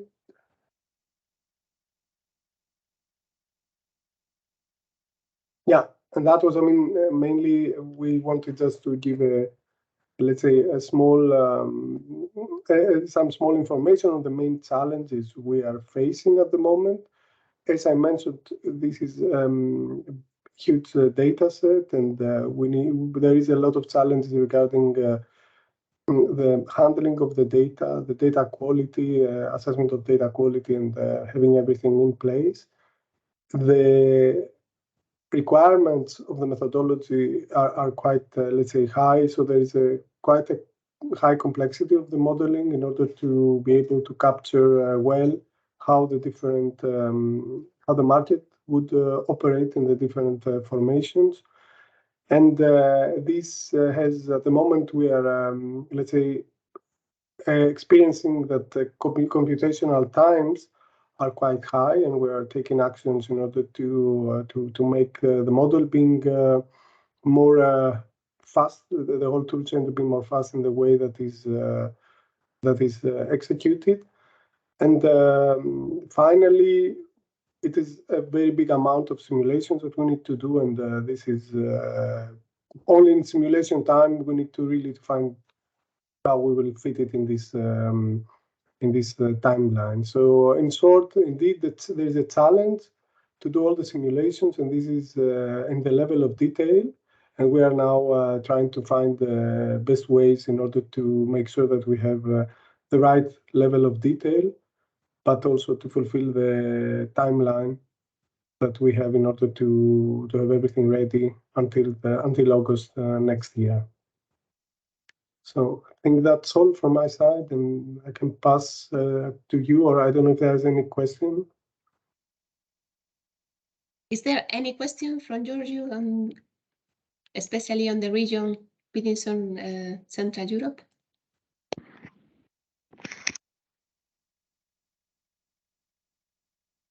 I see a hand up from Donia. Please, Donia, go ahead. Yes, hello, thank you for the presentation. Just quick question, when you calculate the indicators, is it at, for instance, the welfare assessment, is it at European level, or do you do the calculations on all the bidding zones, or only focus on the zone that is split? I don't know if I'm clear.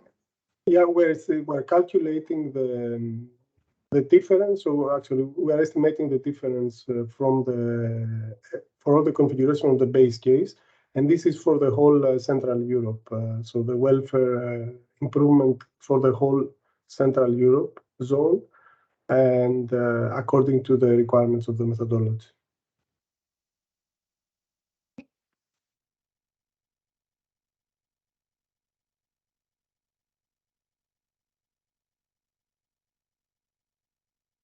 Any other question or comment?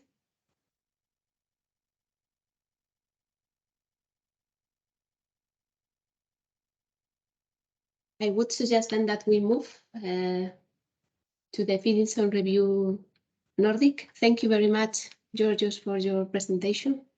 Thank you. And for this, I would. Yes, hello, Marta. Rodrigo here.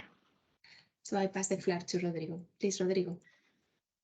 Hello, everyone. Rodrigo Gonzalez here from Svenska Kraftnät, who is gonna be doing this presentation about from the Nordic team. The Nordic team consists of Svenska Kraftnät, Fingrid.net, and Energinet, and we divided the work into two different teams, a task force and a modeling group. And these groups worked very cross-functional, so we actually have had quite a lot of emails back and forth in order to proceed in the work. I can go to the next slide. How we chose to move forward was to use our existing simulation tool called Bid3 and continue developing it to suit our needs in order to do this review.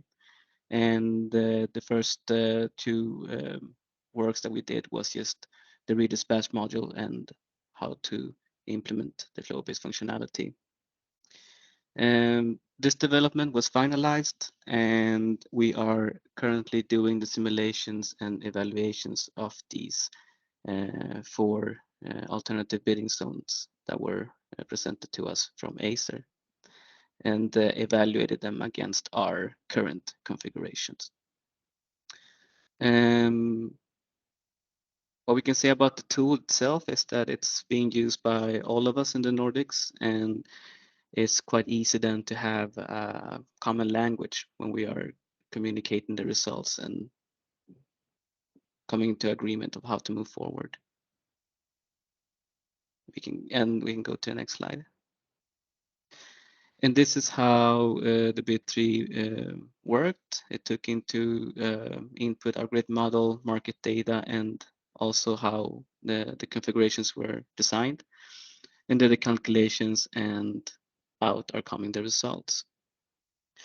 When we're thinking about the timetable that was presented by the continent, we are pretty much mirroring it. The only big difference, or I would say some big changes that we made for the Nordics or for Sweden is that Svenska Kraftnät is planning on having 2 events, one event during the fall and one during the spring, in order to take into consideration the feedback from our stakeholders. Yes, that's pretty much our presentation from the Nordics. Thank you very much, Rodrigo. Any question to Rodrigo regarding the bidding zone review region Nordic? Carol, please. Hi, it's Karol from Nord Pool. I would like to hear if those 2 events, one in spring and one in fall, when would be those scheduled and who is invited, and how will it be planned? It will be done through the Svenska Kraftnät portal, and everyone who is interested are invited to join. We haven't quite finalized the agenda in these 2 events in order to plan them, but we're thinking about having one maybe in October, November, and one maybe in March. As soon as we have finalized the agendas of these 2 events, then we're gonna book them and go out with news in our news portal. Thank you so much. You're welcome.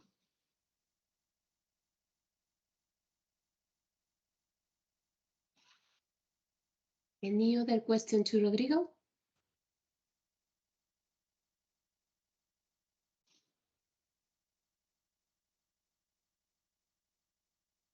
If not, thank you very much, Rodrigo, for your presentation. And I think we are finalizing the main presentations we have for today. Maybe what I would do is just to finalize with showing again the timeline by seeing where we are. We had now quite a busy process in front of us. As you have been hearing, the regions, both regions, Central Europe and Nordic, are working on the modeling and the calculations. In parallel, 2 pan-European studies on liquidity and transition and transaction cost are ongoing. And this will be, well, this is the main work that we are handling in this moment from the TSO side. We, as main input from your side, we are really looking forward your answer to the questionnaire on the transition cost. And we will also be informing you on the next steps through the consultative group and also through the market stakeholders committee. The next public event is expected to be the public consultation. The public consultation, I mean, we don't really know exactly today the date. We wanted to have it between the end of December and the beginning of January. We do not know if we will maintain them or we will need a bit more time for it. But I think we will let you know in case there's any delay, but we hope to start it in December. And I think this is nearly all what I have to say. Maybe I see 2 questions. Maybe Ricard.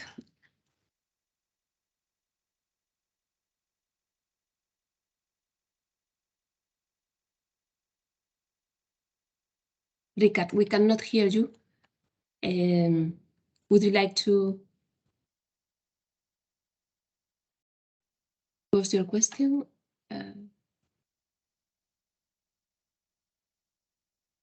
Yes, I would. I also had trouble with my computer. Now it's working. No, I think, yeah.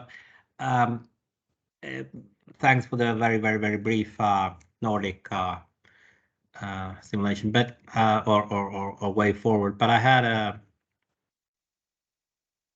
a question, and it's not just for that, but for the totality. Is when this assessment is done, is it going to be based on your assessment of the development of grid capacity, production consumption from now until 2025 only? Or is it actually going to be looking at what is to happen in the next few years after that? Because I can say it more directly, it to me should be essentially what can be considered happening between 2025 and 2030.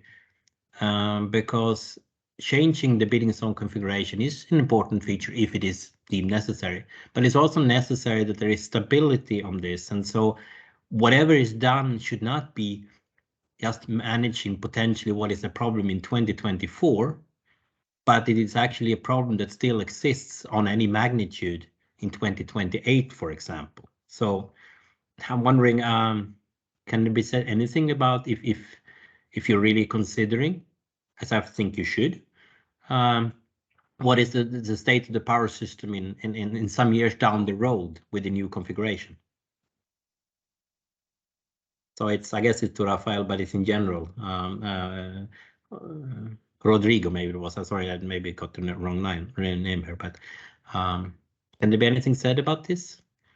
Or is it just what you can see now until 2025? Because then I wonder what can be evaluated really. Yeah, I mean, I've seen this question before. Hi, Rickard. So, and I don't really fully understand it, to be honest. So maybe the best way forward, maybe if you can email me and we can have a dialogue about it. But if I understood the question correctly, and my answer is to that, is that, well, the target year is set to 2025. And yeah, but as I, yeah. And as I understand, yeah, but can I ask? I can forward you separately, but I will like for the rest here. It is to me. I understand that the target year for the shift is 2025, and that's good at least that there is still planning to do it if it's strictly at all needed, of course. Some at 2025, but really a bidding zone reconfiguration should be about changing something that then will be kept for a number of years. It's really important for the market to understand if that's just going to happen and 3 months later it's going to be a shift, because then, you know, how can you then plan your amendment of demand and supply if you don't know whether it's prolonged? And really, shouldn't it be answering the question, what is truly needed for a period from 25 to some years down the road? In that kind of, is it because if you already by 2026 have removed some of the grid constraints that supposedly justify what you did 2025, well, then the question is, should it really be done at 2025 on the basis of something that changed a year later? And it comes back a little bit on that. I can't judge the action plan in Germany, but I mean, obviously that's somewhat related to it. You know, whatever the TSOs have as plan in reinvestment and shifts and improvements and strengthening of the grid capacities, if that comes lingering about and happens close to 2025 or a year after, well, then shouldn't that be a serious consideration when you set the bidding zones change in the first place? So that's my question. I'm happy to follow up in a bilateral later, but no, I mean, I'm more than happy to have a conversation with you, because our plan is also to expand the Q&A section in our website. But I mean, just to give a quick answer here to that question is, well, I understand that you want to take into consideration the changes and major impacts after 2025, but from my understanding, this is going to be also an iterative work where the reviews are going to be done almost every 3 or 4th year, if I didn't misunderstand it. And I mean, the first iteration, what we're doing right now is we can always discuss that and how better it could have been done, or the mistakes that we have made. But I mean, the iterations are going to get better, and the reviews are going to get better. So we took that into consideration when we chose, or when we started taking the input data and the grid models that are going to have the changes. And my understanding is that we only took into consideration those to 2025 because later on, the 26, 27, 28, those models are going to be in the next iteration. Okay, technically speaking, I mean, but I can judge it. But I mean, the point that I really want to make, and I think that's more general, is that whatever is changed in the bidding configuration, again, logically needs to be a bit stable for a number of years. So I don't buy into that. The fact that, you know, you already know with some degree of it, not completely in the dark of what should happen in 26, 27, 28. I already read grid plans from a lot of European TSOs that is to happen in 29, 20, 32 and forward. And so logically, you know, yes, okay, 2025 to make the change, but it is not good enough if it maybe is working for the first half of 2025 and then going into 2026, some of this change in the bidding zone actually is no more really relevant or needed, while the market has had to adapt to it and it actually is in truth only valid for 6 months or a year. What have we then gained by even doing that change in the first place? Couldn't it have been done then based on that it at least it should be a sort of covering what is strictly needed for some period of years afterwards? But this is a bigger question. But I mean, to me, that seems like a key question on all this discussion about market liquidity, efficiency, etc. Yeah. Okay. Maybe I think maybe Georgios, you also want to answer this question also, but maybe just to say that in the regulation there's a clear statement that we need to focus in the next 3 years once the bidding zone review is launched. So the target year is clear 2025, and we are not really here discussing about the regulation. The regulation fact has fixed this year. Yeah, I wouldn't like to put in question every time the regulation and the methodology. For the TSOs, this is something that has been given, even though we may even think about considering some further years in the future as a sensitivity, but the target year is clear in the regulation. Maybe Georgios, you also want to add on it, and I see Rafa also raised his hand. Maybe he also wants to contribute on this question. I mean, I think I should leave it to Rafa, because I mean, I just want to say that there is a way that let's say let's talk for the bidding in our case, and then I think Rafa will mention how it is managed in the methodology. So I don't need to cover that one. We for Central Europe, we identified the importance of understanding the, let's say, the incremental evolution of the grid. And this is why we will include in our sensitivity assessment, we will try to capture how the grid will be evolved in the years coming afterwards. So in order to also have an assessment on whether there is a major change in the benefits that we see.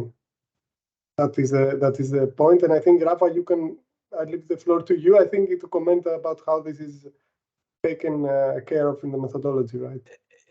Yeah. Well, not only because I mean, yeah, as Marta and you said, the regulation seems to be pretty clear, or at least there was in the end wide agreement on how to interpret it. That it's this 3 years time horizon, and then it's difficult to enter into a new cycle of discussions.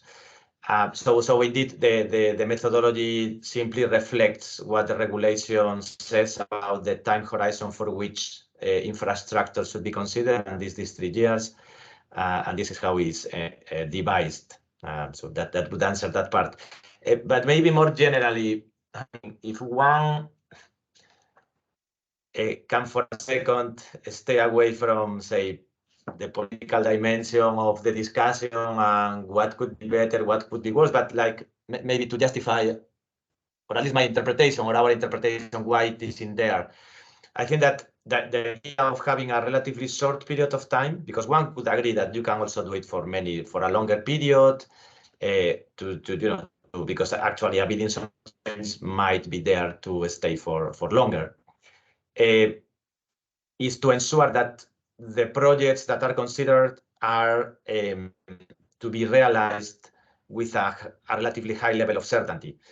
And they are going to be realized for the time horizon. I think that the problem when you go to 5-10 years is that on the one hand, you have quite a lot of uncertainty about whether those projects are going to be realized. And if they're going to be realized, if they're going to be realized on time. So I think that this is the reason why the regulation came up with these 3 years. This is how we understand it.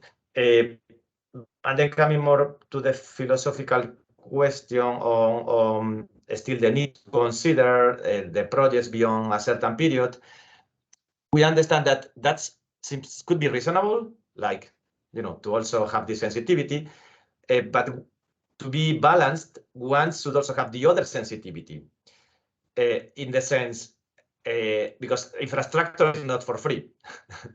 So infrastructure requires some investment. So the other side of the coin is to answer if you want to do the sensitivity is at the end, the bidding zone is competing with infrastructure. So could it be more cost efficient to have the bidding zone change without a given infrastructure? And this is the other question to be answered, because sometimes we talk about infrastructure, and if there's going to be there, someone will pay for it. So I think these are if one wants to do it right, we understand that it should be that way. It should be, on the one hand, okay, maybe with infrastructure, the bidding zone change is not any longer needed, but it comes at a cost. Fine, and maybe this cost is sort of sufficiently well justified. But the opposite could also be true. No? If there is a bidding zone change, maybe a certain infrastructure does not need to go ahead. This is how we would see this dilemma. Yeah, but again, more like that, the bureaucratic answer to the methodology would be this is a reflection of regulation. Sorry for the long answer again.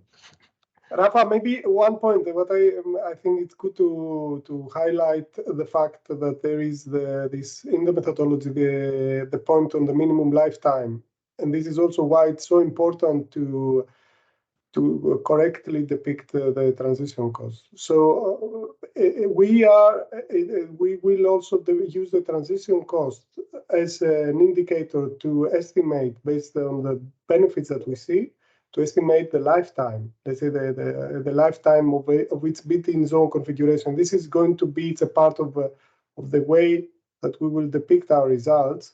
So this will somehow give the indication on this point, right? I think this was behind the idea on how you wanted somehow to depict this this lifetime of its configuration, right, Rafa? So let's highlight, and that's I think why it's so important to have a good assessment of the transition costs.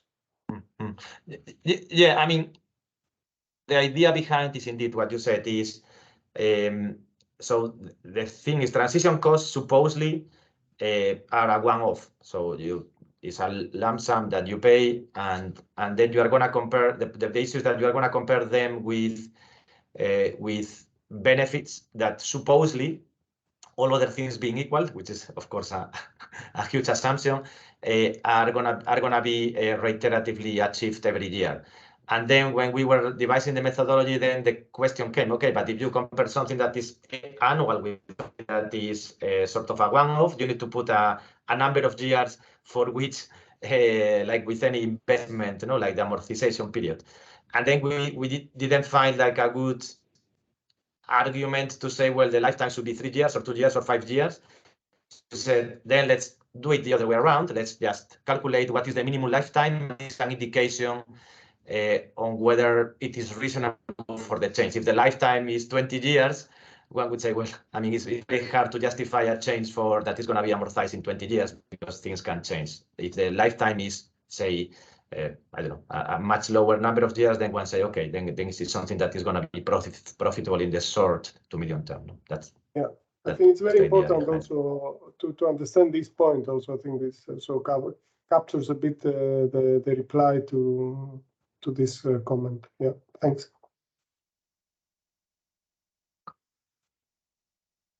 I see the next question for Natalie. So please, Natalie.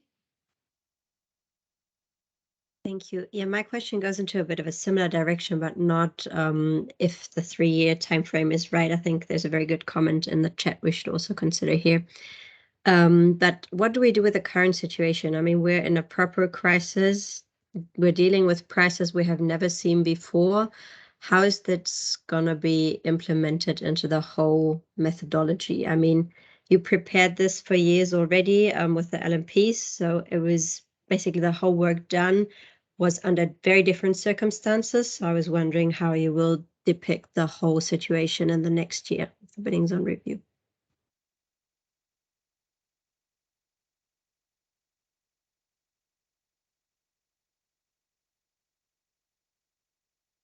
Yeah, maybe. Should I take it, Marta?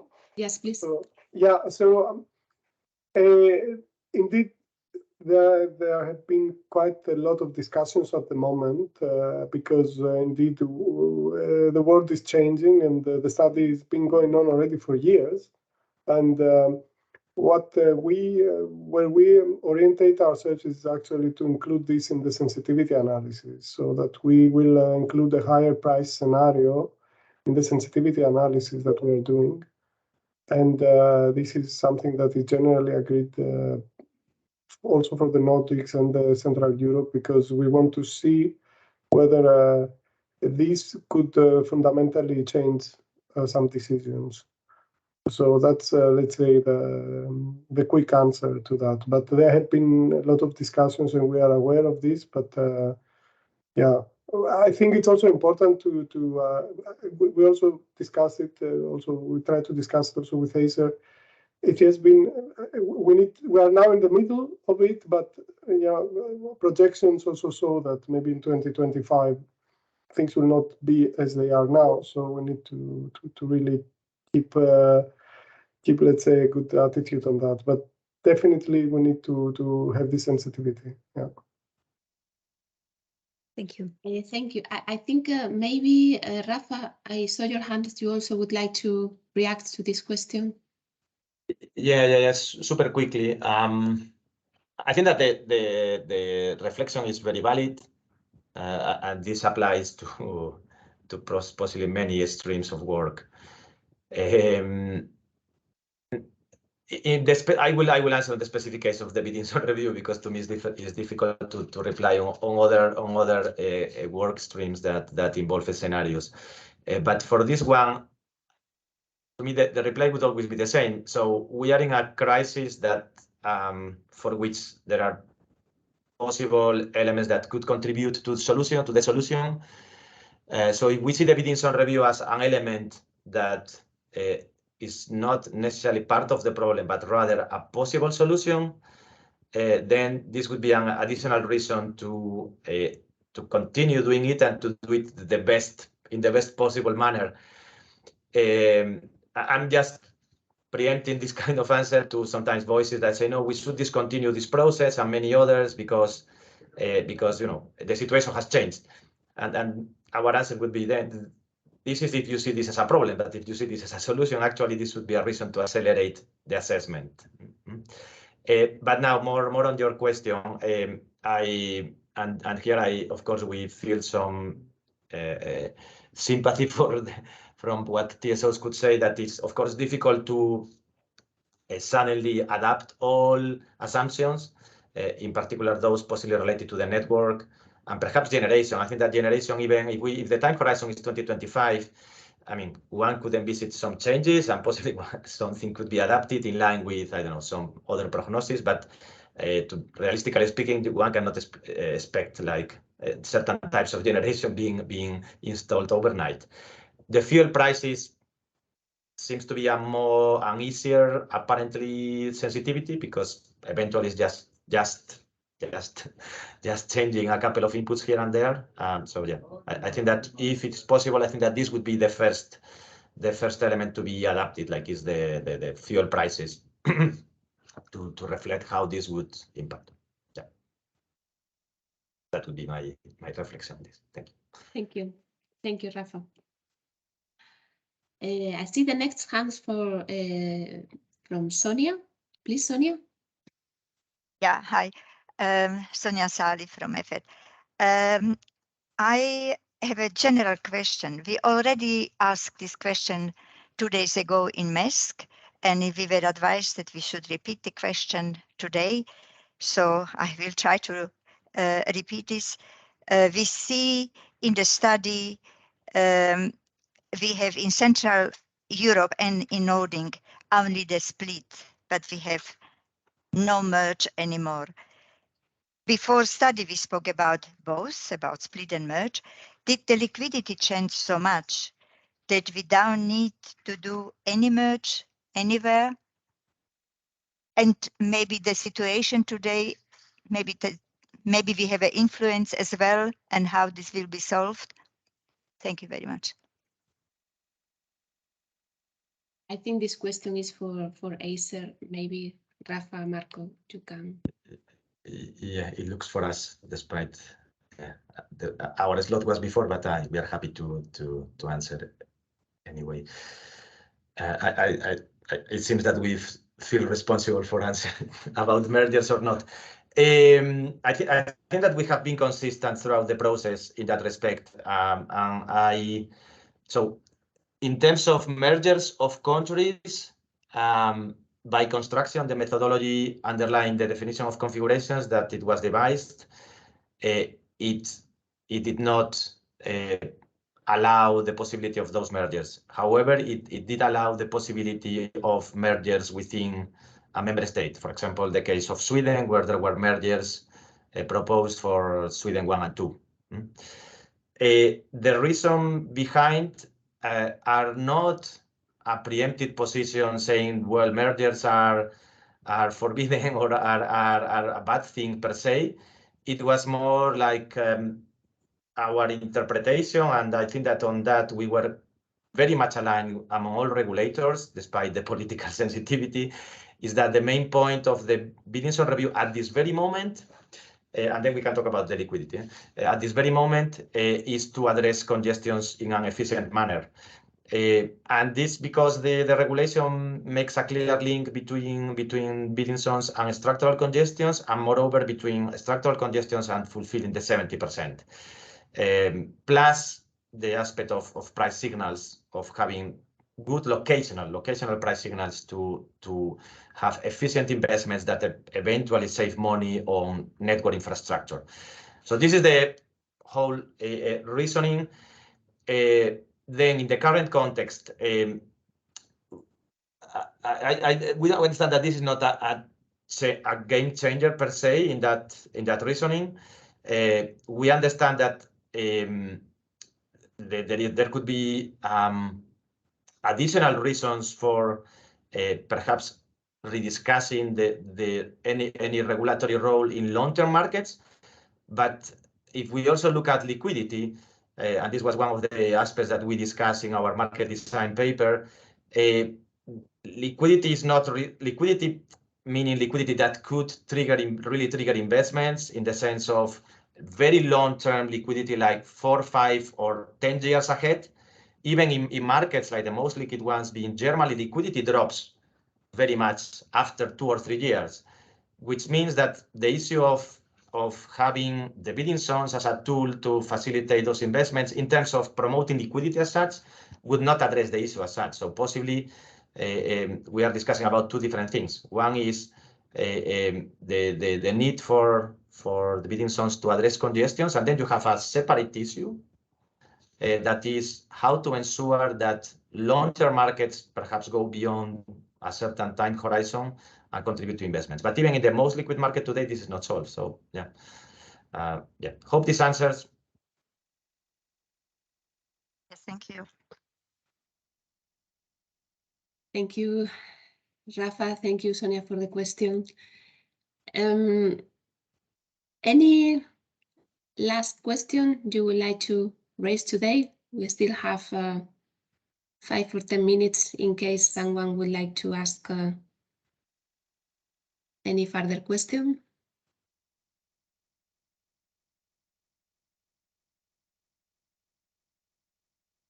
Marta, maybe just one comment from my side. I was thinking to the previous point until someone puts a question regarding the sensitivities.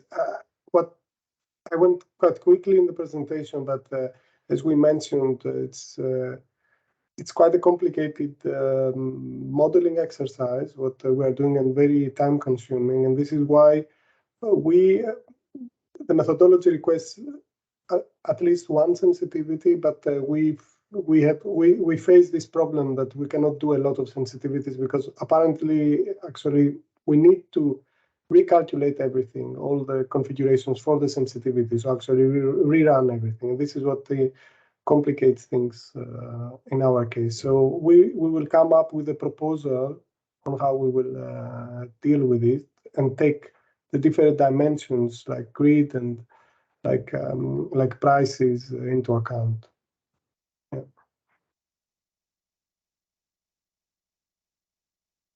Sonia, I see your hand up, but I think it's a previous hand, unless I'm mistaken. Thank you, Marta. Thank you. I'm already lowering. Yeah, perfect. So, Ricard, you have the last question. Okay, I don't know. I hope someone else can ask the last question. But anyway, I wanted to second Sonia's question here, and again, I would also like to say that yes, there is some very minute merging, if you will, in the Swedish case suggested, but it's not at all taking into account. It seems pretty obvious. It doesn't take into account the ability for the market to trade and hedge long term when you still will have 3 or 4 bidding zones, and one bidding zone being so small that we've never seen such a small bidding zone, that you could have liquidity in such trading. So as I repeat my thing before, but I cannot understand why there isn't at least a counter proposal or counter, well, not counterintuitive, what do you call it? To counter check this with something that actually would at least have some chance to also improve the market time frame liquidity in all time frames. Certainly, I cannot see how at least a couple of those alternatives being proposed, for example, for Sweden, could make any inroads in improvements of the possibility for the market to hedge more, because they will still be stranded with opaque, somewhat very limited cross-zonal capacities between these zones, and very little supply-demand competition within bidding zones, and very little to match in between. So, but you know, to me, it's just unfortunate that this process here in this very valid and I think quite complex, you know, trying to run simulations on this new doesn't even take into account a more obvious and potentially more long-term stable bidding zone configuration, which will be with lesser bidding zones. I thought that would be a general aim going forward, that you can have somewhat enlarged bidding zones, grid investments and supply demand adjustments on the basis of a more common market on a slightly bigger zone as needed. Yeah, but if so I'll stop there. But I don't expect to get it to confirm. But to me it seems like I don't know how any of these alternatives can really be covering them when you really start looking at the total effects in the markets of going down to this, when you haven't even looked at the alternative. And in continental, obviously there are obvious things that you could have potentially merged. I don't know whether they're good or bad, but the main concept, it's been surprising to see that there is no actual merging in any sense of the bigger sense in any of these proposals coming forward. I think that's a bit strange. Rafa, do you like to comment? Yeah. Again, very quickly, because I think that we tried to answer. So, I mean, we accept that there could be different expectations. But again, I think that we try to stick to regulation. Overall, what we wanted to avoid is to be in a situation where a certain merge would lead to deteriorate some of the aspects, like, for example, the amount of cross-owner capacity in light of the 70%, or in light simply of the difficulties that are currently being experienced in some areas. And I think that Sweden is one of those where there are issues with the fulfillment of the 70%, with the derogations being put in place in there, which leads to disagreements. Also disagreements in different perceptions across countries within the region. So this is to say that, again, the issue of mergers is not fundamentally excluded by ACER and by regulators, I would say, in general. And actually, we are not anyone to exclude them. I mean, we just, the decision came to us because there was a previous agreement. We have to be clear on that. But more fundamentally, we wanted to avoid that situation, that something was proposed that essentially deteriorates the fulfillment of the 70%. That is an obligation. So it would be strange to be in a situation where someone would say, well, let's propose this merge, knowing that this would, 1 year later, this would have to be redone or cancelled because the 70% is not met. This wouldn't make sense. So all the proposed configurations go in the direction of more cross-owner capacity. That seems to be a priority in the regulation, and that was the main and only reason behind. But you can't really prove it. You can't really prove that unless you show the alternative being worse. So that's the problem here. Is that subdividing now a small bidding zone in itself, SE3, to being a subdivision of that, and one being a very, very small part of that, and saying that okay, that in itself, you say, then will contain any potential 70% limitations, and any opposite to that would not pretty much accurately do the same with reinvestments and some small modification, maybe some consideration, redispatch, etc., on a limited scale. So and it doesn't, again, take any consideration of the effects in the markets for those who actually consume and produce, and they are exposed to risks in these markets, true risks in terms of economics. Ricardo, let's agree that we disagree on that point, but I think that evidence that the decision did not exclude the possibilities, the merge in the Sweden 1 and 2. This was not excluded. This was proposed exactly for the same reason you are saying, because in the absence of obvious congestions. But that hasn't been the major concern in terms of hedging risks, etc., SE2, because traditionally over time, apart from the last few months, because of different fundamentals and the crisis, they're basically been one and the same, so it doesn't really matter much there normally. But it's the SE3 and SE4 which is the major problem here. We have a bidding zone today that has 4 times as much consumption as production. The other one used to be 1-to-1, and now it's 70% production, 100% consumption, depending on import. And you're going to subdivide that even further. And that is going to work, right? Yeah. But I shouldn't be too. But I understand where you're coming from. I understand the technicalities, but I just think it's a bit unfortunate that it cannot be considered the market effects when these big studies are being made. I think that there is an assessment ahead. I mean, it looks like the TSOs are not going to conduct. TSOs are going to conduct a robust study now, so let's give them a chance. But okay, thank you. I think we can. Personally, I think we understand each other, so we can leave it here. But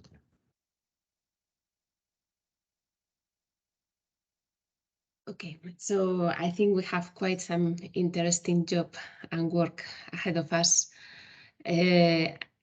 I think we are all looking forward to the results and the assessment of the bidding zone review in the configurations that were proposed. I'm sure the discussions are going to follow. Maybe just from the logistic side, we are going to share the slides that were shared here. I think most of the questions has been already answered in the chat. we are going to also publish the record of this workshop. Nothing else, I think, from our side.